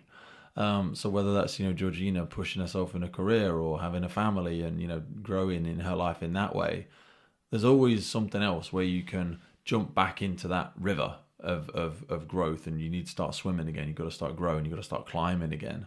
And I don't think you ever have to tap out from that, because that's what the kids are watching. That's what your children will learn from you. They'll learn Have you stopped? Have you parked in life? Have you just fucking sat up on the side and gone, nah, I'm done now. I'm here for you. I'm here. I'm living for my kids. Living, what the fuck does that mean? You know what I mean? You've got to live for you as well. So, yes, I 100% agree with you, mate. Strike that balance. You're there for your boys and your misses. But it's your life. You know, you've got to live it. That's what they'll see. That's what they'll learn. Share it with them. Take them with you. I think it's amazing to see what you're doing. What's the best place to people to get hold of you? Or how do they reach out to you? How do they learn a bit more? I try and be on every single social media that I can be. So I've gone from, I don't know if I need Facebook, to everything as much as I can. Try not to be too thin on the ground with things, but Instagram, you can find me, and TikTok, whatever your platform is, I should have a handle, which is usually at rescuefit.uk. I've got a website, which is www.rescue-fit.com. We'll drop it in the notes below as well. So, yeah, all the links will be there. There'll be loads of stuff. But whatever your platform is, I'll try and be there to try and try and create some content that will help people and try and help people understand what it is I do and things for the future.